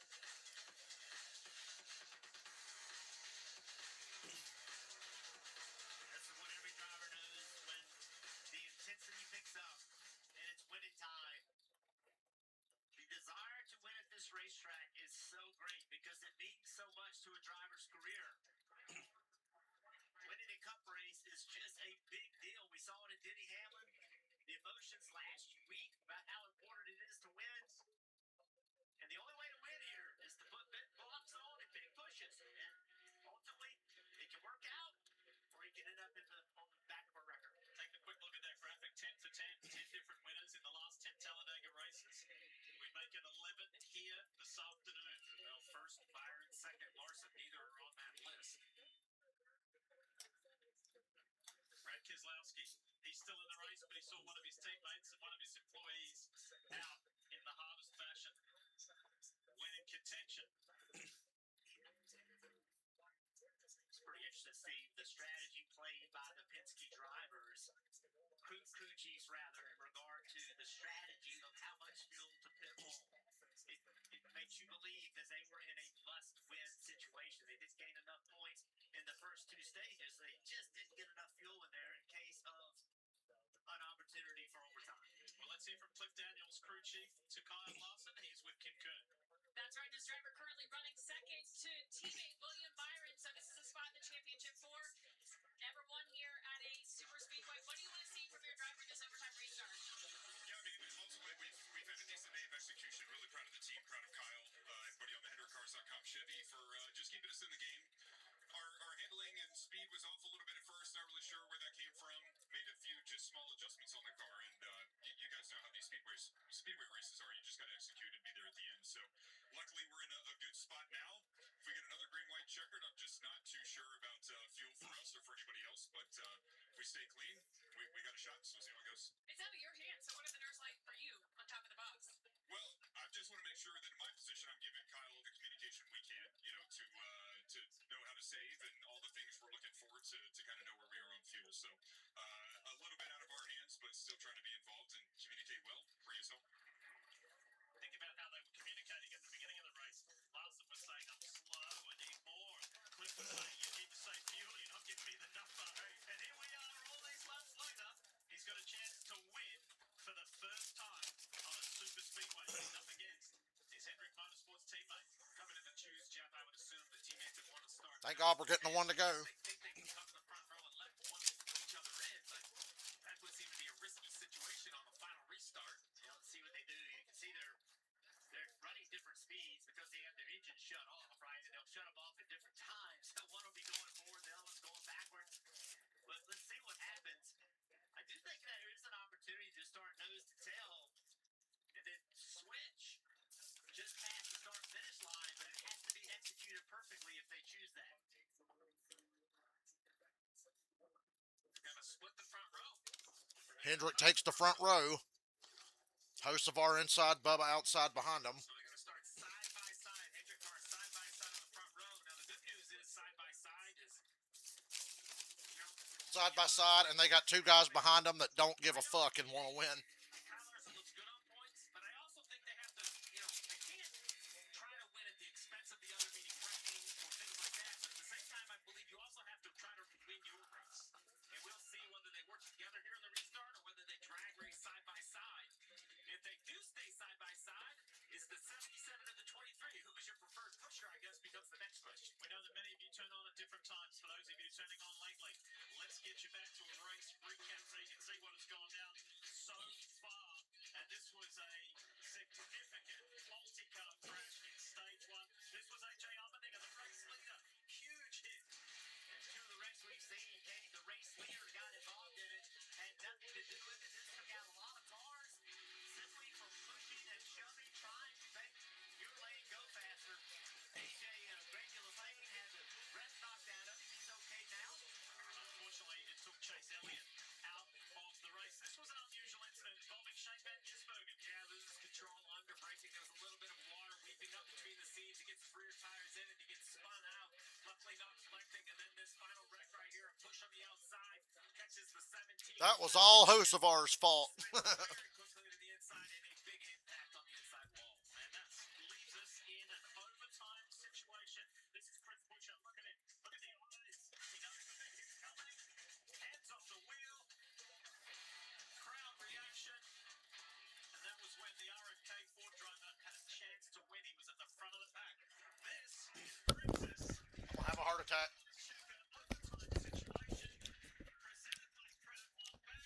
Like I said, I hate that caution came out. We had the whole field 3 wide coming to 1 to go. Now it's going to be back to gridlock. Hendrick front row, Hocevar, Bubba on the second row, Bell and Briscoe on the third. Excuse me. I just ate Burger King. Thank you very much. Hocevar, think very carefully about your next move. You could kill your entire career by fucking over a Hendrick car. Oh, big shove on the outside. That's almost too much with 3 cars pushing like that. Bell's really lagging back on the inside. Briscoe's not laying off the bumper of the 23. That's for damn sure. You think they could hang Larson out here if they could get a run? Kyle Busch and Ross Chastain got that third line formed up in record fucking time. I'd like to see Bubba shoot to the outside. I feel like Briscoe would go with him. Ross Chastain and Kyle Busch are coming. Gilliland's peeking. Bubba goes to the outside. Larson down to the bottom. Bubba's leading at the white flag. But all the momentum's on the inside. Now it's going to even back out. Here comes a push. It's going to be a Bubba Larson drag race, I feel like. Everybody's shoving the shit out of each other. Come on, Bubba. Come on, Gibbs. Get up on the fucking wheel. We need you. Oh, Larson got turned on the apron, and now he's out of it. Go to the bottom. Oh, Briscoe's going to take it and go to the bottom. Now Bubba's got no help. Fuck. Well, Gilliland's coming back. Bubba's not done yet. What a great move by Briscoe. Oh, what a great move by Briscoe. Quit laying back. What are you laying back for?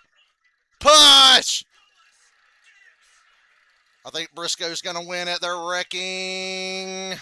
Chase Briscoe's going to go to the Final Four. I'm a genius. I called it. I told you Chase Briscoe was going to make the championship 4. I told you. Dale was right. I've got half the Final Four right already. And now Blaney's going to win Martinsville, and Larson will make it on points, and I'll look like a genius.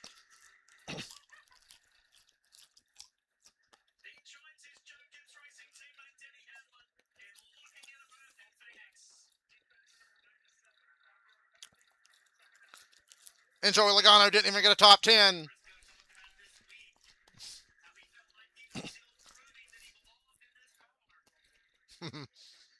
Third win of the year for Briscoe. Pocono, Darlington, and now Talladega. And he's in the Final Four, just like I said he would be. Oh, Hocevar kind of, remember when I said Hocevar, pick your next move carefully? He kind of drove through the 24. He was trying to help. Larson, I guess Larson did run out of gas.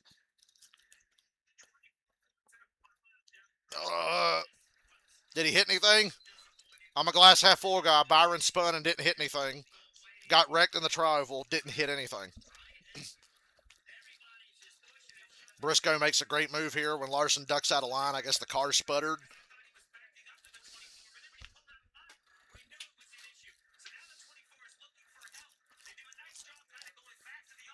Good race.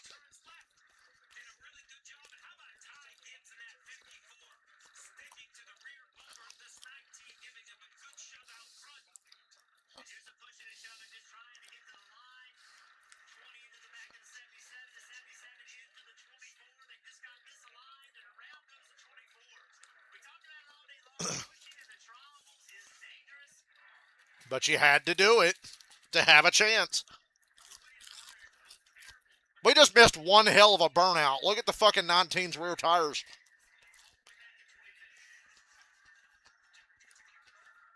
Goodness gracious.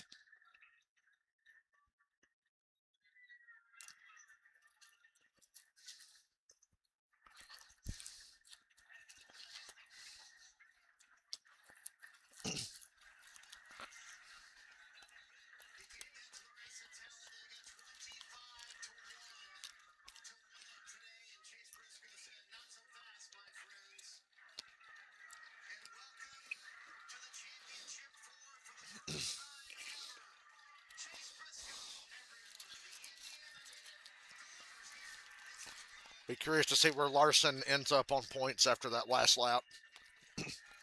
That unfortunate last lap. We heard tears. You mean we saw tears in his eyes? Talladega fans here, Chase.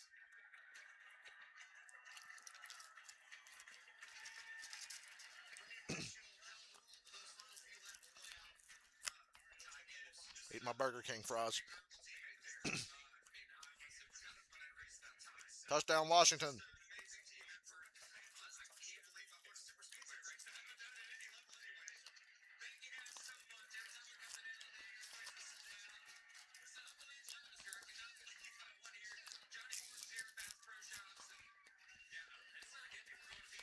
You've raced for a championship in the Xfinity Series, but this is the first time in the championship four for a Joe or for you and Cup. Is this a dream come true? Yeah, absolutely. Just so thankful that the Lord's blessed me, opening doors and even closing doors at times. But certainly, opening an incredible door here with Joe Gibbs Racing. And yeah, I mean, guys, I say it all the time. And even today, I think winning at Darlington last year was the turning point in his career. nervous right around this place. I just had such a piece that, regardless of the finish, he was going to use it, somehow for his glory. And pretty cool that it's up the victory lane. All right, now two Joe Gibbs Racing cars into the championship four. Chase Briscoe wins it at Talladega. 9-year-old from Mitchell, Indiana, is on his way to Phoenix to try and win a championship. And he said before these playoffs began, if we can get to the championship four, there's no reason we can't go all the way. Chase Briscoe, Joe Gibbs Racing, they've just given themselves Bush always try to make a run to win. Everyone just leaves him out. I think everybody at that part of the field just gets really selfish and desperate at the end, and it's always to the detriment, so you're right.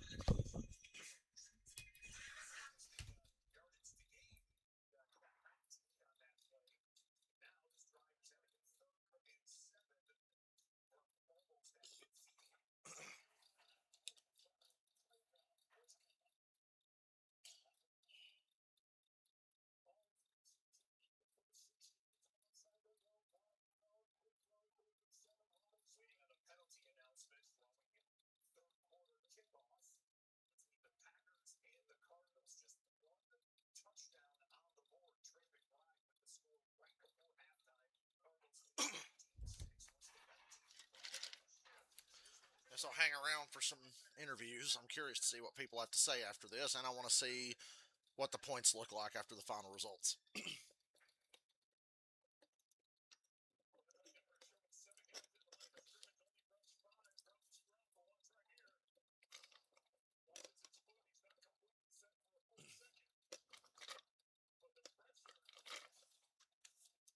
That was actually a good race. I take back everything bad I was saying for the first half of stage 3 when they all just got 2 by 2 like they always do. And a reminder that the post-race show will continue over on Peacock. So, with that squatter of a finish, brings us to the updated points with just one Larson took a hit on that last lap, but he's still plus 36. Logano has to win Martinsville. Blaney has to win Martinsville. Chase has to win. The whole bottom four, they got to win. That's going to be your championship four unless Byron, Logano, Blaney, or Elliott win Martinsville.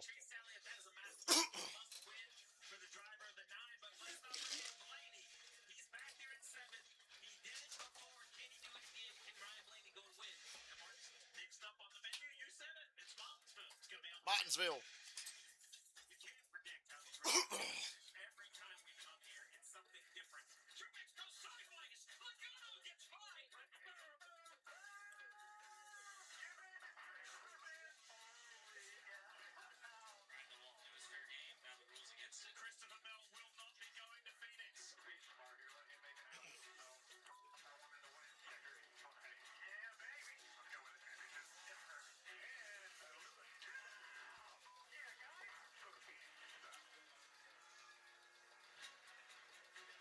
Next week in Martinsville.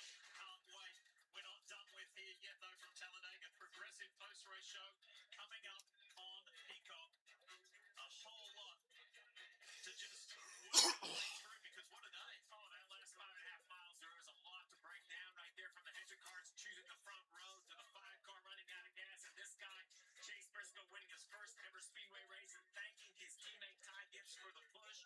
What a day of racing. Talladega never disappointed. See, Ty Gibbs, it can be a team player after all. How about that? So much fun. I love the courage of conviction from this guy here. He said, we believe it's his first year at Joe Gibbs Racing.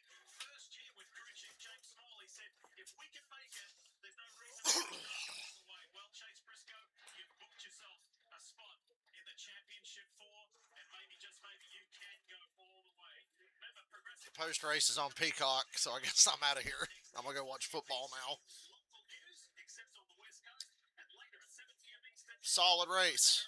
Followed by Falcon. Todd Gilliland second. Let's look at this top 10. Briscoe, Gilliland, Ty Gibbs, Bubba, Cole Custer, Hocevar, Reddick, Bell, Zane Smith, Kozlowski. Logano 16th. He'll go win.